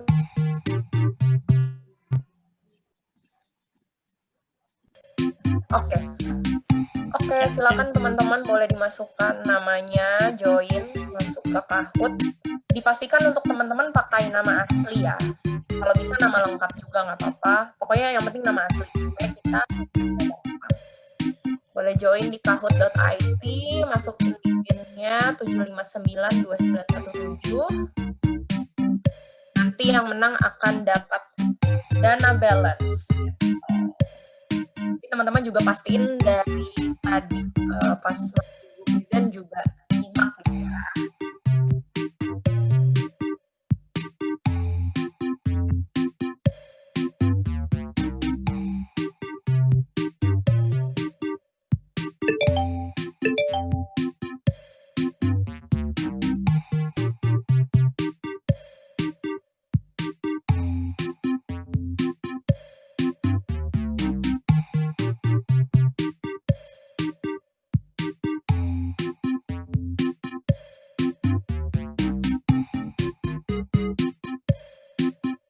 Kita masih tunggu teman-teman yang lain untuk join ya.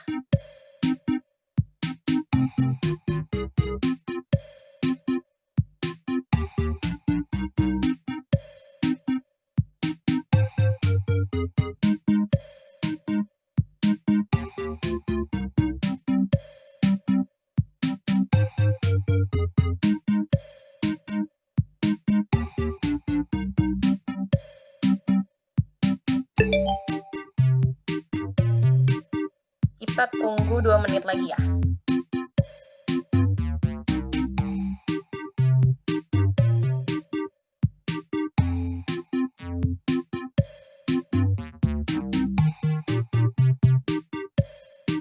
Oke.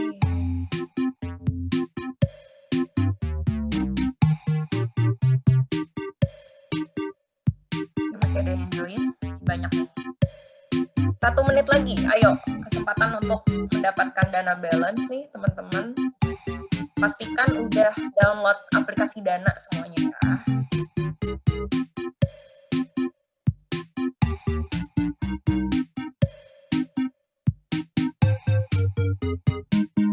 Untuk yang mungkin namanya sama nih kayak nama yang lain, kan takutnya agak bingung ya kalau pakai nama panggilan. Jadi pastiin aja nama kalian cuma satu gitu ya di antara 299 orang yang join.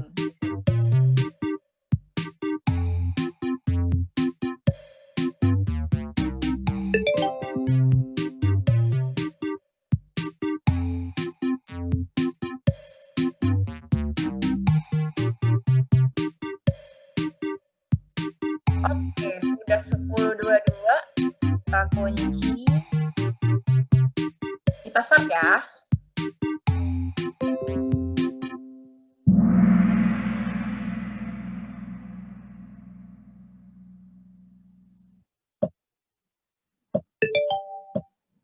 Pertanyaan pertama, oke, Dana adalah, silakan langsung dijawab yuk teman-teman, pilih.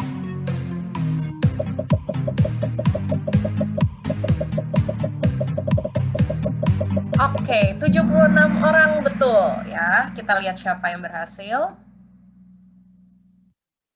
Oke, ada Reinhard, Jonathan, dan Daniel Anando. Oke, ini teman-teman yuk, baru pertanyaan pertama. Kita lanjut ke pertanyaan kedua. Siapakah investor utama dari Dana?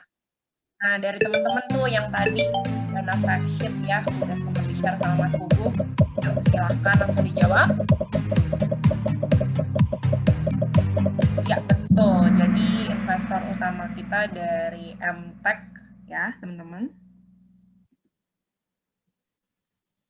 Oke, bergeser nih yang Jonathan naik ke posisi pertama, disusul Daniel dan Stefanus. Dana pertama kali diluncurkan sebagai widget di BlackBerry tahun 2019. True or false?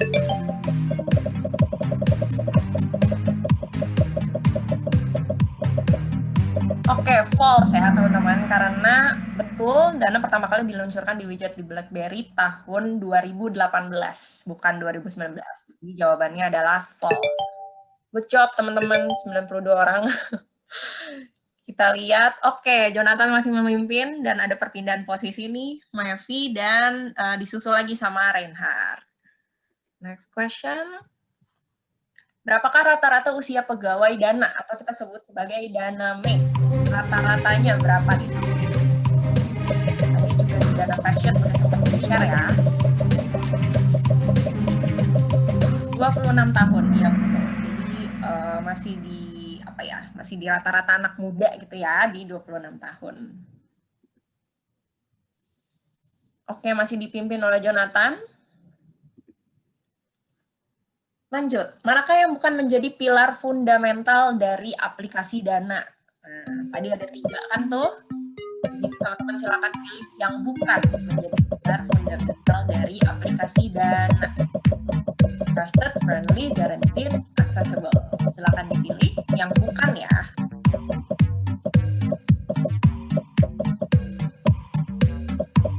Oke, iya betul. Jadi untuk pilar fundamental itu ada 3, trusted, friendly, dan accessible, dan yang bukan itu adalah guaranteed. Gitu. Tapi tetap Dana menjamin 100% money back kalau misalkan memang terbukti ini ada kesalahan gitu. Kita tetap memberikan garansi itu.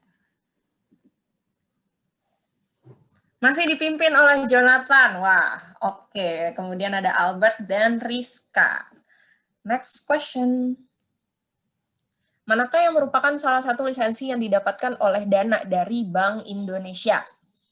Electronic money, wallet, remittance, atau benar semua?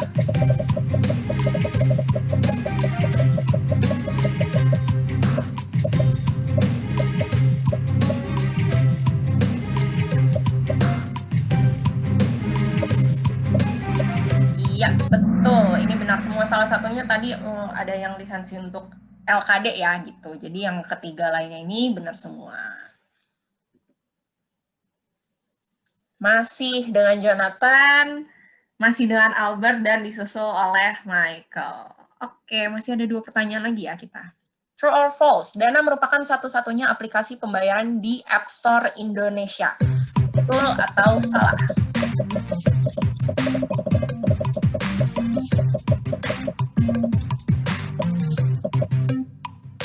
Betul, teman-teman. Ini lebih banyak yang tulisnya false ya. Jadi untuk di Indonesia sendiri, mungkin teman-teman tahu ya bahwa Dana sekarang sudah bisa melakukan pembayaran nih kalau misalkan teman-teman mau pakai yang teman-teman pengguna iOS gitu ya, Apple itu teman-teman bisa melakukan pembayarannya karena Dana menjadi satu-satunya di Indonesia yang bisa nih dompet digital gitu ya, bayar untuk aplikasi-aplikasi yang dibeli di App Store gitu. Jadi teman-teman yang belum tahu, oke silahkan boleh dicek yang pakai iPhone gitu ya, yang pakai iOS bisa langsung dicek bahwa Dana bisa loh bayar langsung dari App Store gitu. Oke, wah perpindahan nih disusul oleh Michael, Rizka dan Jonathan di posisi ketiga. Sekarang ini last question ya teman-teman. Siapakah CEO dari Dana Indonesia? Oke, apakah Mas Puguh yang menjadi moderator hari ini? Atau Bapak Norman Satono? Vince Iswara atau Mas Heru yang jadi narasumber hari ini? Oke, Vince Iswara. Wah, ada yang jawab Mas Heru loh, CEO Dana Indonesia. Terus habis itu ada yang 4 orang jawab Mas Puguh juga gitu. Oke, jadi teman-teman, seperti yang udah sampaikan juga, CEO kita di Dana itu namanya Pak Vince Iswara. Mungkin teman-teman ada lihat juga Norman Sasono. Kalau Bapak Norman Sasono itu adalah Chief Technology Officer kita gitu. Jadi atasannya bapak-bapak yang ada di sini gitu, itu dari Pak Norman juga. Gitu. Oke, kita langsung lihat aja untuk pemenangnya ya.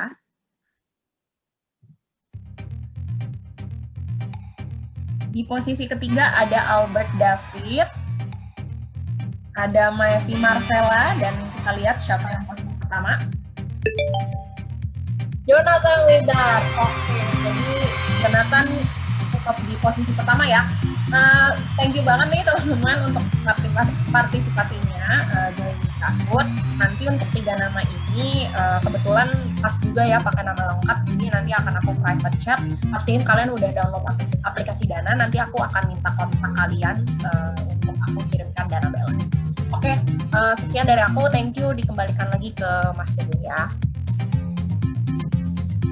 Oke, terima kasih Mbak Laras. Oke, nanti teman-teman langsung kontak Mbak Laras ya, yang pemenangnya. Oke, kita lanjut lagi ke sesi talkshow-nya. Sebelumnya saya informasikan ke teman-teman bisnis untuk game seperti ini kita rutin kita lakukan di Dana ya, Mbak Laras ya. Jadi sebenarnya tiap hari Senin kita ada namanya Monday Demo ya, Monday. Jadi itu semua Dana Meet, semua teman-teman Dana akan berkumpul untuk membahas mulai yang pertama mungkin biasanya info-info seperti ulang tahun, terus pernikahan, kelahiran gitu diumumkan. Jadi semua Dana Meet bisa tahu teman-teman sekantornya, teman-teman Dana yang ulang tahun, yang baru lahiran atau yang baru nikah bisa saling itu. Terus kemudian update produk, ada update feature apa aja, terus juga laporan report dari teman-teman manajemen, pencapaian kita seperti apa dan sebagainya. Dan biasanya diakhiri seperti dengan kuis seperti ini ya, Mbak Laras ya, gitu. Itu rutin kita lakukan tiap minggu, tiap hari Senin, makanya kita namain Monday Demo. Tuh. Oke, kita lanjut ke teman-teman narasumber dari Dana. Mungkin pertanyaannya satu, tapi mungkin jawabannya nanti masing-masing. Saya balik dari Mas Denny mungkin ya. Mas Denny, selama pandemik ini gimana ya strateginya untuk untuk tetap menjaga ritme pekerjaan timnya, teman-teman, terus nggak mengurangi produktivitas gitu. Seperti apa strateginya dari Mas Denny? Itu bisa di-share mungkin. Kalau dari aku sendiri sih sebenarnya secara general untuk komunikasi selama pandemi itu so far sih masih lancar. Kita masih komunikasi lewat chat. fast respon juga. Terus habis itu kita masih bisa set phone call, meeting di Zoom kayak gini juga, itu masih normal sih. Mungkin ada something yang kita suka miss, mungkin kayak ketika misalnya pas kita nggak bisa meeting face to face, itu kadang-kadang in some scenario aku suka misalnya aku mau ketemu Kang Yahya gitu, cuman aku bisa langsung cek aja, mungkin kecek ke meja tim developer atau tim engineer, terus bisa aku langsung samperin gitu aja, terus do some small talk gitu. Cuman itu yang nggak bisa kita lakuin pas WiFi ini, karena semuanya harus buat janji, terus habis itu semuanya harus call gitu, agak lebih dedicated sih. Mungkin yang agak problem di situ aja sih. Cuma kalau secara overall untuk komunikasi, untuk project progress so far masih terpenuhi sih so far dengan chatting normal dan juga dengan komunikasi di Zoom. Tuh. Jadi sebenarnya nggak ada masalah ya, ritmenya juga masih sama, produktivitasnya. So far, kalau ritme ya. Ya. Okay. Kalau dari Kang David sendiri, gimana Kang David? Tadi kayaknya sempat menyinggung ya, bahwa sekarang kita bisa monitoring dari laptop masing-masing ya, atau bisa dari mana aja lah kita bisa monitoring service kita ya, bener ya Kang David? Betul Mas. Jadi karena kondisi saat ini kita work from home, jadi kondisinya memang kita tidak bisa ke kantor.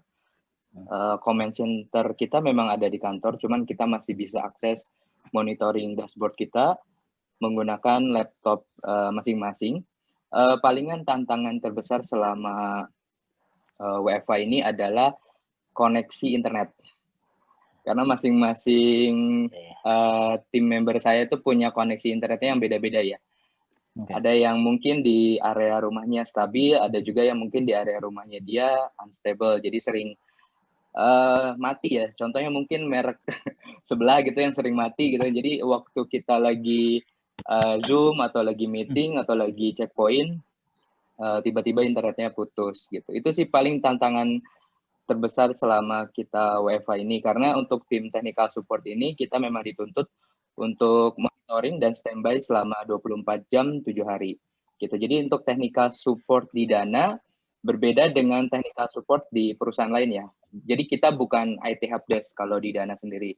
Kita lebih ke tim technical support yang membantu daily operasional perusahaan, membantu teman-teman developer, membantu teman-teman IDC juga, memonitoring traffic networknya, memonitoring traffic transaction-nya juga, memonitoring daily transaction-nya juga, dan membantu proses deployment.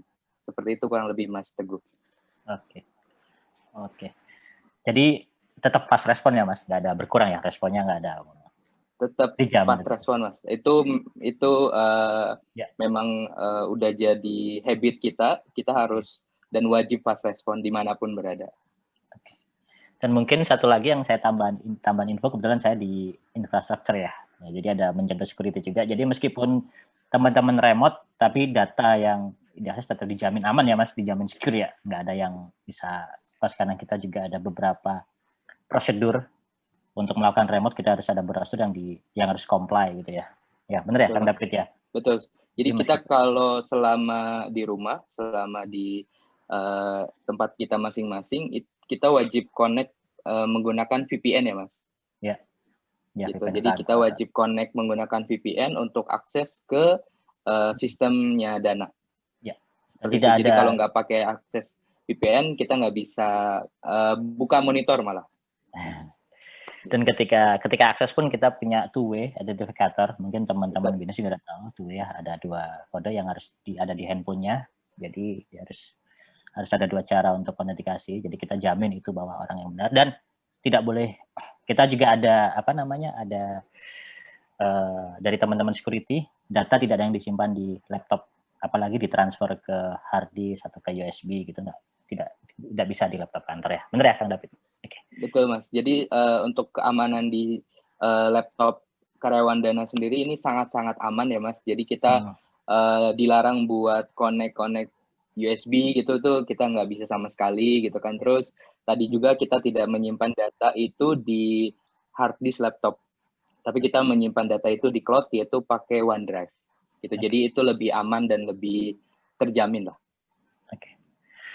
Oke, terima kasih. Terus kalau dari Kang ya sama Bang Heru, kalau orang developer sih kayaknya emang udah biasa ya dia kerja di laptop, di merge ke mana? Ke apa tuh namanya? Repository. Ya, repo, jadi ke repo, terus tinggal deploy gitu kan, udah biasa. Kerja dari manapun lah ya, dari rumah, dari gunung, dari pantai juga nggak ada masalah ya. Cuman sebenarnya sih kata Kang David, kendalanya satu, asal internetnya kenceng gitu ya. Bener nggak seperti itu? Ada selama pandemi ada kurang produktivitasnya berkurang atau malah makin, biasanya kalau orang developer nih ya, kalau di kantor itu berisik nggak produktif. Nah, ketika dia ke pantai, ke gunung, fokus itu tiba-tiba langsung idenya banyak, langsung banyak apa namanya itu Mas, coding-codingnya itu banyak keluar apa, modul-modul langsung keluar banyak gitu, 10, 20 jadi gitu ya. Bener nggak Kang Yahya apa gitu? Kang Yahya dulu mungkin ya, Kang Yahya dulu. Oke. Tadi mungkin dibilang sama Mas Pugu juga ada benarnya. Jadi kalau dari tim saya sendiri gitu ya, kalau dari tim dev gitu, jadi memang basically sudah terbiasa remote gitu ya. Jadi memang kita kan kalau saya sendiri gitu ya, basicnya di Bandung, saya harus manage tim yang di Jakarta, itu mungkin udah kebangun lah gitu ya. Jadi komunikasi kalau misalnya nggak bisa ngobrol langsung dengan manajernya kayak gitu. Jadi itu trust-nya sih sebenarnya yang perlu kita bangun, karena apa namanya, yang agak susah ketika kita masing-masing kerja dari rumah masing-masing, ini kan jadi balik lagi ke sendiri-sendiri ya. Jadi personal kita yang harus bisa kita jaga gitu, tanggung jawab dari masing-masing orangnya kayak gitu. Tapi kalau kendala sih so far karena sudah terbiasa ya, paling mungkin kita harus ada yang namanya daily sync up gitu. Jadi setiap tim harus make sure terkait sama check up, terkait sama kondisi kesehatan gitu yang pertama, karena kita di kondisi pandemi ini kita juga pengen teman-teman semua tetap sehat gitu ya. Dan juga terkait sama kerjaan yang mungkin kalau misalnya ada blocker atau apa, kita bisa langsung follow up di hari itu juga. Kurang lebih seperti itu dari saya, Mas. Dari Bang Heru? Sama Bang Heru? Sama ya, kalau sama Kang Yahya ya, karena kita di engineering gitu ya, di engineer emang terbiasa kerja remote gitu ya, karena kita ada opsi itu, dan banyak juga tim kita yang pakai opsi untuk kerja dari rumah. Ya tadi mungkin nambahin ya, tadi kita memang ada daily check gitu ya, jadi setiap hari kita memang face to face ya, ayo lihat dong, kita lihat wajahnya teman-teman hari ini seperti apa, karena kita juga pengen tahu kondisi teman-teman ya, karena kan kita ini pandemik ya, nggak tahu situasi di rumah seperti apa kan, jadi kita pengen tahu daerahnya aman apa tidak gitu ya, karena itu bisa mengganggu produktivitas kita, jadi kita juga pengen jagain teman-teman kita semuanya tetap sehat. Seperti itu sih Mas Pugu. Ya, oke. Terima kasih. Oke, teman-teman mungkin teman-teman juga saya informasikan bahwa di kita, selain di grup besar ya, di Dana Besar kita ada meeting tiap hari Senin secara besar, kita juga tiap hari ada meeting di masing-masing tim selama kondisi pandemik ini.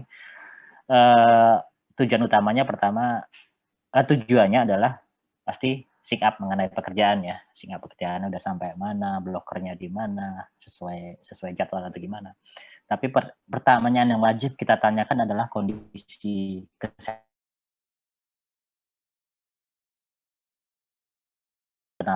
perusahaan kita sendiri, yang tiap lead-nya harus report ke head-nya, kemudian head report ke ketua satgasnya, kondisi kesehatan di setiap timnya seperti apa. Itu sih. Oke, mungkin selanjutnya sebenarnya banyak sih yang pengen saya tanyakan ya, tapi mungkin karena waktunya terbatas, sampai jam tadi seharusnya talk sampai 10.30, kemudian sampai jam 11 dibuka untuk Q&A. Teman-teman BINUS yang pengen mengajukan pertanyaan bisa ngetik aja langsung di chat, atau mungkin bisa open mic. Ini bisa buka sendiri ya mic-nya ya Mbak Laras ya. Ya langsung open mic aja. Atau bisa ketik di chat. Tadi saya sempat lihat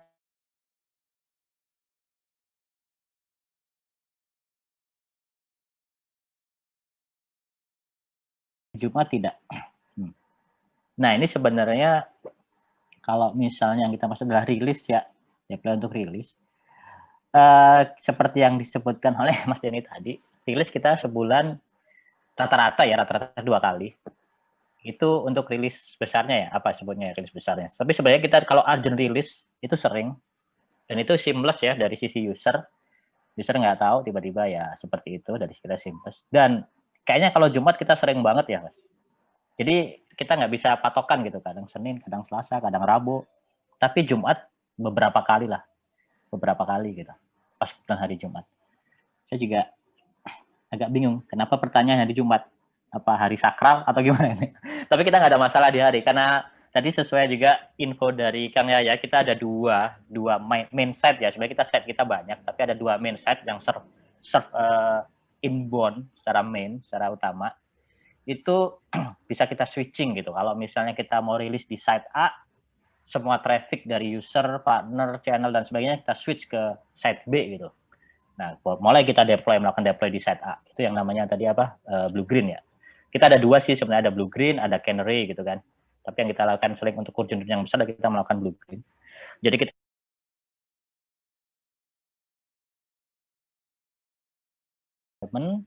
kemudian trafficnya kita bisa switching secara gradually gitu. Jadi ketika set B misalnya nih set A oke, let's say misalnya versi 1.0, set B juga 1.0. Nah, kita mau upgrade ke 1.1 nih. Traffic kita switch semua ke set A. Nah, set B kita deploy menjadi 1.1, kemudian traffic kita switching nih secara gradual 1%, 5%. Dan kita dari situ Kang David nanti monitoring. Kalau misalnya aman, nggak ada error, sampai 100% ke site B gitu. Nah, jalan di patch 1.1. Kemudian kita fokus di site A untuk melakukan patching ke 1.1. Jadi seperti itu ya, blue green lah ya gitu deployment. Jadi kita nggak pengaruh hari dan jam, tetap kita lakukan gitu. Oke, mungkin nambahin sedikit aja Mas. Oh ya, boleh. Terkait ini mungkin ya. Jadi mungkin banyak juga ya meme terkait deploy di hari Jumat tuh paling dihindari lah gitu ya dari sisi engineering. Jadi kalau mungkin tadi sesuai dengan dari penjelasan Mas Pugu, dari sisi Dana sendiri sebenarnya secara kalau mungkin kita ngomongin regular release, kita sebenarnya agak mengurangi untuk deploy di hari Jumat. Sebenarnya concernnya bukan karena aplikasi ya kita yang kemungkinan down atau apa, tapi biasanya yang kita jaga adalah availability tim ketika pasca deployment selesai. Gitu. Jadi istilahnya kan kalau misalnya kita deploy di hari Jumat nih, biasanya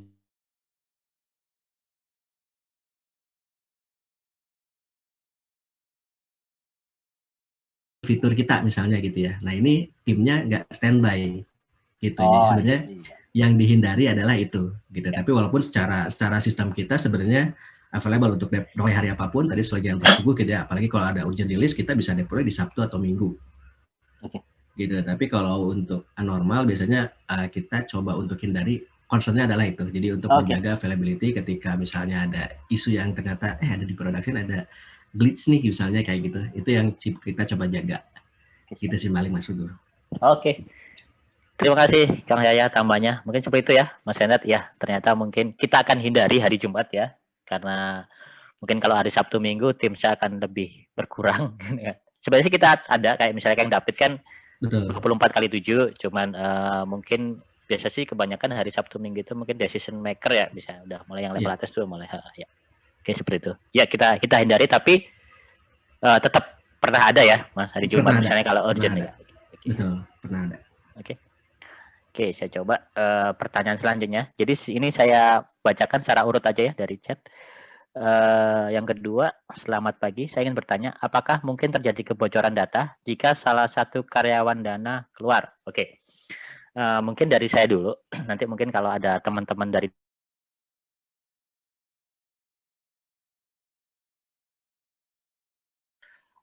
onboard ke Dana, kita ada namanya NDA ya.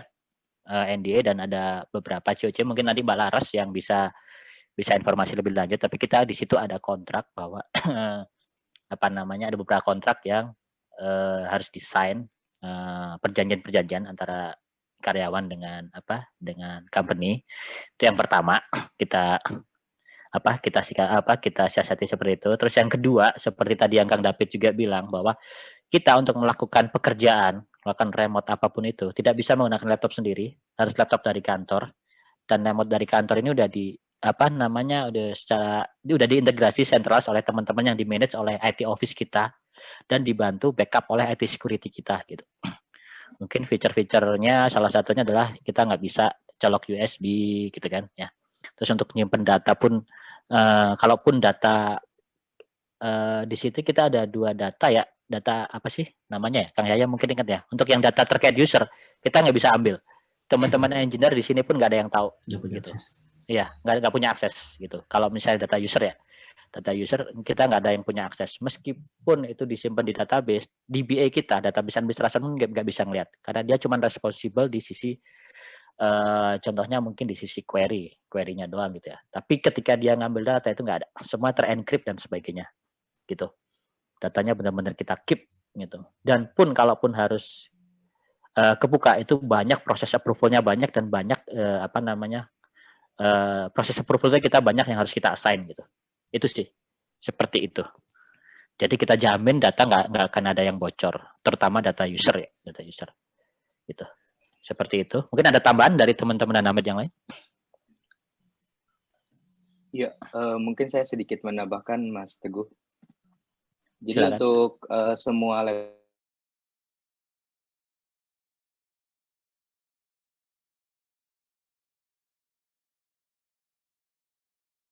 luar, jadi laptopnya pun akan aman dari pembobolan atau pencurian data. Gitu. Jadi ketika laptop hilang atau karyawan resign, itu laptopnya langsung di wipe. Gitu. Jadi karyawan sendiri tidak mempunyai akses untuk memindahkan data kecuali di cloud. Nah, untuk cloud-nya sendiri, kita menggunakan Active Directory User dan Office 365. Jadi ketika user yang sudah resign, datanya di-delete oleh IT Office kita, maka semua datanya itu hilang. Gitu. Jadi tidak ada data yang bocor atau tidak ada data yang keluar. Oke, terima kasih tambahannya Kang David. Saya lanjut ke pertanyaan berikutnya. Mungkin kalau kurang puas jawabannya bisa di chat lagi atau langsung open mic juga nggak ada masalah ya Mbak Laras. Langsung open mic, langsung ngobrol nggak apa-apa. Oke, pertanyaan ketiga, izin bertanya, bagaimana work-life balance Dana sebagai software engineer? Nah ini ke Kang Yahya sama Bang Heru nih. Apakah sering overtime? Nah silakan Kang Yahya sama Bang Heru. Overtime kita jaga nggak kalau bisa tidak terjadi ya, karena kita tadi ada banyak proses ya kan. Kalau dari tadi Mas Denny cerita, kita ada requirement, terus kita ada proses analisa juga, terus kita ada proses coverage gitu ya. Itu semuanya untuk menjaga engineer tidak ada overtime ya. Terus bagaimana dengan work-life balance, kita juga jaga gitu ya. Karena tadi contoh kita di kondisi pandemi gini aja, kita selalu, ayo dong, selama setengah jam kita kumpul. Ya, tadi kan kita ada daily sync up untuk cek kondisi teman-teman. Jangan kerja aja, ya coba jaga kesehatannya juga, sering olahraga, karena kita juga kadang-kadang juga ngasih program gitu ya. Setiap, sebulan sekali, ayo dong kita exercise bareng-bareng sini sama Dynamics gitu. Jadi emang kita pengen jaga semuanya. Teman-teman tetap sehat dan juga tidak tercapek dan tidak terjadi overtime. Menambahkan sedikit ya, mungkin ini juga kalau saya lihat dari chatnya ada juga mungkin pertanyaan di bawahnya yang related gitu ya, dari pertanyaan Mas Vincent juga terkait sama jam kerja gitu ya. Mungkin jam kerja juga related juga nih sama work-life balance gitu ya. Kalau jam kerja sendiri gitu ya di Dana itu kita sebenarnya basically untuk engineering kita sebut 8 jam sehari. Jadi kalau misalnya secara jam kerja normal itu kan biasanya jam 8 sampai jam 5 gitu ya. Itu yang sebenarnya jadi patokannya gitu. Walaupun mungkin misalnya kalau untuk engineering bisa bergeser dari jam 9 sampai jam 6 gitu. Tapi yang perlu dijaga tetap kita harus satu hari itu kerja di 8 jam kayak gitu. Kemudian untuk hari Sabtu kita tidak masuk untuk engineering, Sabtu Minggu itu libur gitu. Basically untuk seluruh Dana karyawan sih Sabtu Minggu libur, kecuali nanti dari tim TS yang shifting dia ada yang standby untuk jaga gitu ya. Cuma karena kita produk juga, jadi tetap standby, mungkin on call kalau misalnya ada isu di production. Gitu. Terkait sama work-life balance, yaitu tadi kalau overtime sih kita juga jaga untuk sebisa mungkin tidak overtime. Gitu. Jadi kita pengen tetap tim tetap sehat gitu ya, karena kalau misalnya terlalu banyak overtime pun akan mempengaruhi produktivitinya. Jadi mungkin 2 hari dia bisa overtime, tapi di hari ketiga malah dia nggak available kan, malah lebih banyak catch up-nya nantinya gitu. Harus ada handover dan sebagainya, itu malah malah susah nanti buat ke tim Mas Denny-nya nanti untuk menjaga delivery-nya gitu. Dan kalaupun misalnya kita terpaksa untuk overtime gitu ya, jadi istilahnya mungkin overtime di sini lebih ke arah kayak mungkin lebih ada event atau mungkin tadi ada urgent release kayak gitu ya. Nah ini sebenarnya kalau dari sisi Dana sendiri kita punya kebijakan yang namanya in lieu gitu. Jadi istilahnya kayak ada libur pengganti ketika kalian harus masuk di overtime itu. Itu aja paling namanya Mas Bogi. Saya. Oke, terima kasih Kang Yahya dan Bang Heru. Saya lanjut pertanyaan berikutnya. Selamat pagi, jam kerja di Dana berapa lama dalam sehari? Apakah hari Sabtu masuk? Sebenarnya sih jam kerja sama aja ya sama perusahaan ya. Jam berapa kita ya? 8:30 sampai 5:30 ya? Ada 1 jam istirahat. Cuman kita sangat fleksibel sekali. Jadi teman-teman kalau misalnya yang rumahnya jauh, ini sebelum pandemik ya, rumahnya jauh terus datang jam 10, is okay. Tapi mungkin mereka pulangnya nanti agak malaman ya, agak mundur. Tapi sebenarnya basically dari tim people atau tim HR dari kita, itu yang paling penting adalah reportnya adalah ke lead ya. Jadi ini di sini kebetulan lead semua kan ya, ada timnya semua, ada tim membernya semua. Kita yang lebih tahu keseharian mereka gitu. Mungkin jam 10 datang, kita coba cek kenapa, mungkin pertanyaan kenapa jam 10 baru datang, mungkin jauh rumahnya di mana, di Bandung, harus datang ke Jakarta gitu kan. Nah berarti ya oke gitu kan, nggak apa-apa. Seperti itu sih. Mungkin yang lebih bisa jawab mungkin Mbak Laras kali ya, seperti apa di kita. Tapi dari saya sendiri, kebetulan di sini teman-teman lead semua, ya kita manage tim kita gitu ya, kita harus responsibel.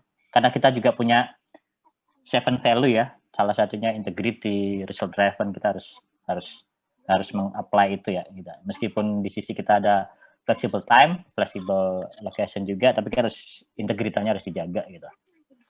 Gitu sih. Soalnya dari kita percuma juga ya datang jam 9 sampai di kantor, terus pergi ngopi, merokok gitu kan. Ya kerja itu sama aja gitu. Ya kalau dari kita penting ya datang yang produktif lah, tapi yang lebih tahu seproduktivitas apa tiap member adalah tim lead-nya masing-masing. Seperti itu sih. Gitu. Oke, semoga menjawab. Atau ada tambahan dari teman-teman Danamet yang lain? Kalau tidak ada, lanjut. Soalnya agak banyak pertanyaannya. Ini Mas Reza tadi ya, ada yang bilang bahwa kalau deploy-nya Jumat nanti agak susah perbaiki masalah. Mungkin tadi udah dijelasin oleh Kang Yahya ya. Agak susahnya mungkin karena Sabtu Minggu, kebanyakan mungkin level-level untuk decision maker-nya udah libur ya, karena kita juga menghormati life balance-nya juga. Mereka mungkin menghabiskan waktu dengan keluarga gitu kan, kalau kita gangguin juga ini kan. Jadi ya seperti itu sih kendalanya, mungkin kalau deploy Jumat seperti itu. Jadi Sabtu Minggu ketika kita ada sesuatu yang butuh decision maker mungkin agak sulit. Bener ya Kang Yahya ya, koreksi kalau salah. Nah, ada pertanyaan, apa saja kesulitan saat kerja di Dana? Mungkin singkat aja ya saya tanya. Kalau dari saya sih nggak ada kesulitan ya. Maksudnya mungkin apa ya? Kesulitan yang berarti ya pasti kesulitan ada, cuman karena saya menikmati kerja di Dana, jadi ya pasti ada jalan gitu. Kalau yang lain gimana? Mas Denny mungkin? Mas Denny ada kesulitan nggak Mas Denny? Pernah nggak? Kalau daily basis pasti ada challenge sih pas kita ngerjain project gitu. Cuman I think sama sih mungkin kayak Mas Pugu juga, mungkin kita anggapnya lebih ke arah challenge aja sih, dan kita anggapnya sebagai suatu kesulitan gitu. Jadi selama kita fun ngerjainnya should be fine sih menurut aku. Oke. Dari yang lain, Kang David, Kang Yahya, Mas Heru, mungkin singkat aja. Kalau dari saya kesulitan sebenarnya pasti ada ya Mas, karena tim technical support sendiri harus 24 jam, 7 hari harus standby gitu kan.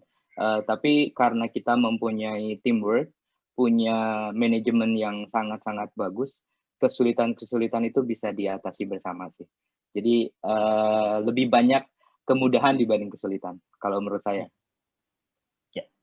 Saya ada tambahan ya, di Dana juga ini loh, selain ada apa namanya fasilitas curhat juga ada loh, bukan teknologi, fasilitas curhat pribadi juga ada. Ya benar ya Mbak Laras ya. kita tiap minggu di hari apa Iya, gitu betul. ada kita mendatangkan apa sih itu Mbak, psikiater ya, psikolog ya, sorry.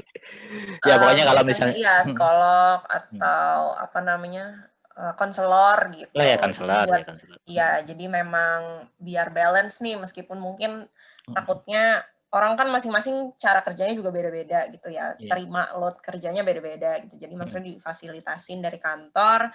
Mungkin kalau misalkan butuh teman cerita gitu, itu bisa selain mungkin bisa langsung konsultasi sama lead-nya, tapi bisa juga konsultasi ke kita sediain gitu psikolog atau konselor yang mungkin memang fokusnya lebih ke apa ya, terkait mental gitu ya. Ya, betul.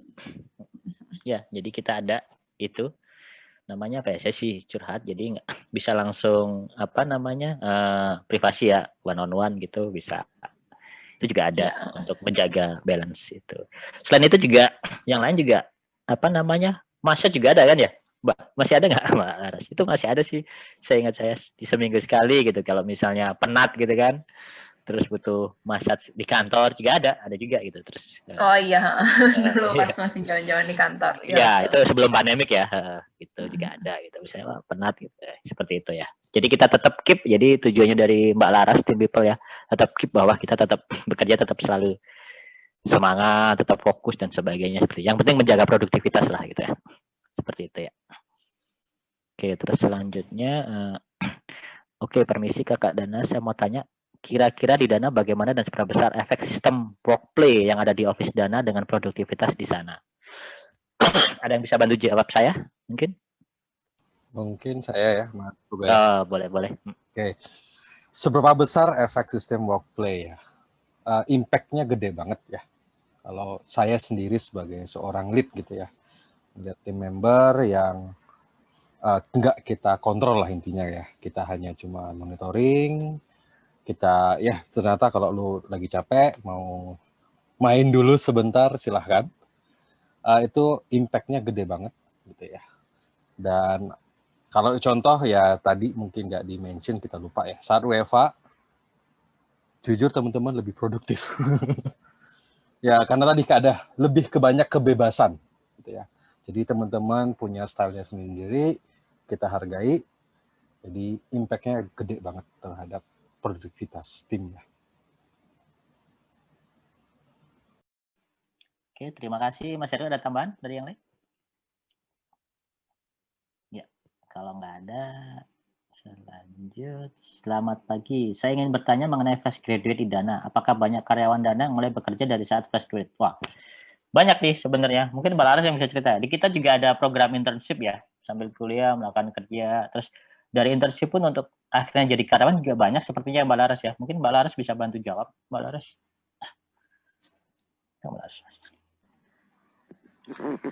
Halo, ya, sorry, gimana? Tadi agak keputus. Oke.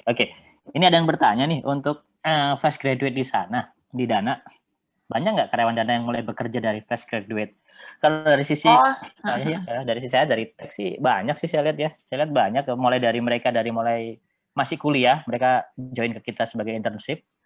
Yep. Nah, ketika internship sudah selesai, sudah lulus, mereka juga lulus kuliah, langsung join ke Dana juga banyak ya. Mbak Laras, tapi mungkin datanya ya, betul.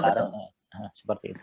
Jadi mungkin teman-teman sendiri juga udah banyak denger ya dari cerita teman-teman BINUS gitu. BINUS kan ada salah satu programnya tuh yang 3+1, yang internship gitu ya. Jadi memang selain fresh graduate yang mungkin apply langsung ke full time, di kita juga banyak yang dari intern, terus habis itu kita bisa convert jadi full time employee gitu. Jadi setelah teman-teman internship, langsung lanjut statusnya berganti gitu ya, jadi employee tetapnya Dana gitu. Jadi kalau ditanya fresh graduate banyaknya dari mana? BINUS juga banyak gitu. Betul. Kalau teman-teman tertarik, boleh menghubungi Mbak Laras langsung. Ya, kita dari tim tech sangat welcome sekali karena kita sedang growing ya, sedang growing. Kita sangat berharap juga akan banyak teman-teman dari BINUS terutama ya, atau dari yang lain untuk bisa ngebantu kita di sini lah. Seperti itu. Oke, selanjutnya. Udah jam 11 nih Mbak Laras. Gimana? Mau lanjut pertanyaannya? Masih ada lumayan nih. Mungkin dari teman-teman BINUSnya, dari panitia BINUS gimana? terkait waktunya nih.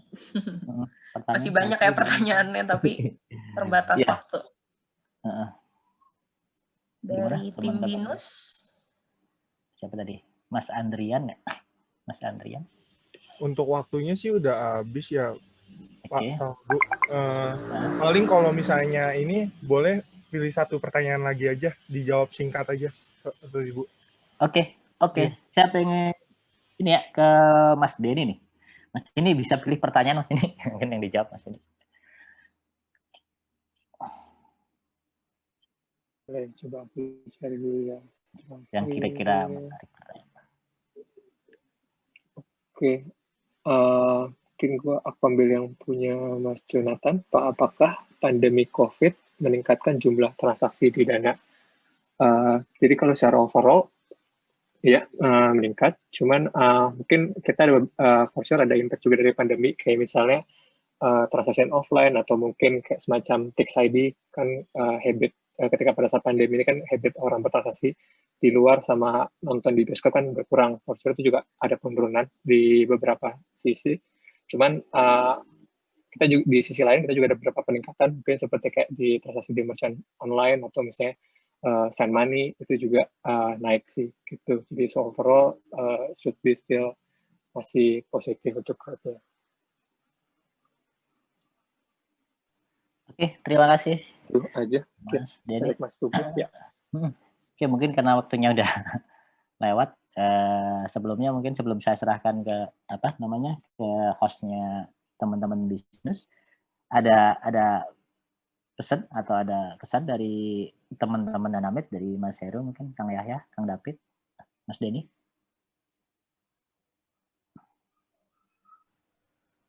Ya, kalau dari sisi saya, kalau teman-teman BINUS tertarik mau join dan bergabung menjadi Dynamics atau salah satu bagian tim kita, baik itu di developer, di front end maupun di back end, ataupun mau menjadi seorang project manager, atau mau jadi tim saya juga di technical support, bisa mencoba apply di website Dana, dana.id/career.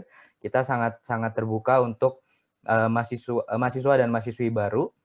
Jadi kita menerima semangat muda dari kalian semua buat join menjadi tim kita, karena tim saya pun ada yang fresh graduate dan sekarang udah mau 2 tahun, baru lulus udah jadi karyawan Dana. Jadi feel free buat join ke kita dan menjadi bagian dari Dana. Ada lagi dari Mas ini? Kang ya? Oke, kalau nggak ada saya serahkan lagi ke udah ya. Oke, saya serahkan lagi ke Mas Andrian. Silakan Mas Andrian. Terima kasih Pak. Saya di sini mau closing. Terima kasih Pak Pugu Susilo, Pak Heru Pratama, Pak Denny Cahyadi, Pak Muhammad David, dan Pak Yahya Muklis, dan juga Bu Laras untuk waktunya sudah bersedia mengadakan company visit virtual di acara kita kali ini. Sebelum kita selesaiin acaranya, sekarang kita mau ambil dokumentasi untuk dokumentasi berupa screenshot ini ya panitia pesertanya. Jadi teman-teman boleh ya buka videonya. Terima kasih.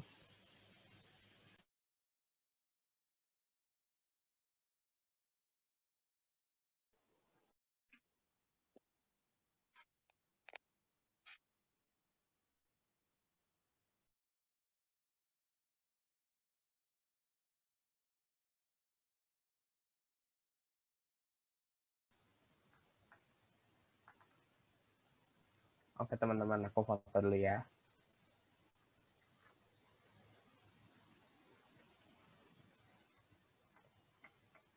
Dari halaman pertama, sekarang halaman kedua.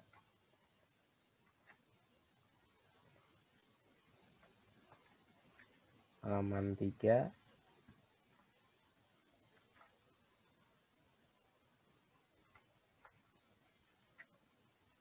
Halaman 4. Oh, udah sampai halaman 4 aja. Baik, makasih teman-teman.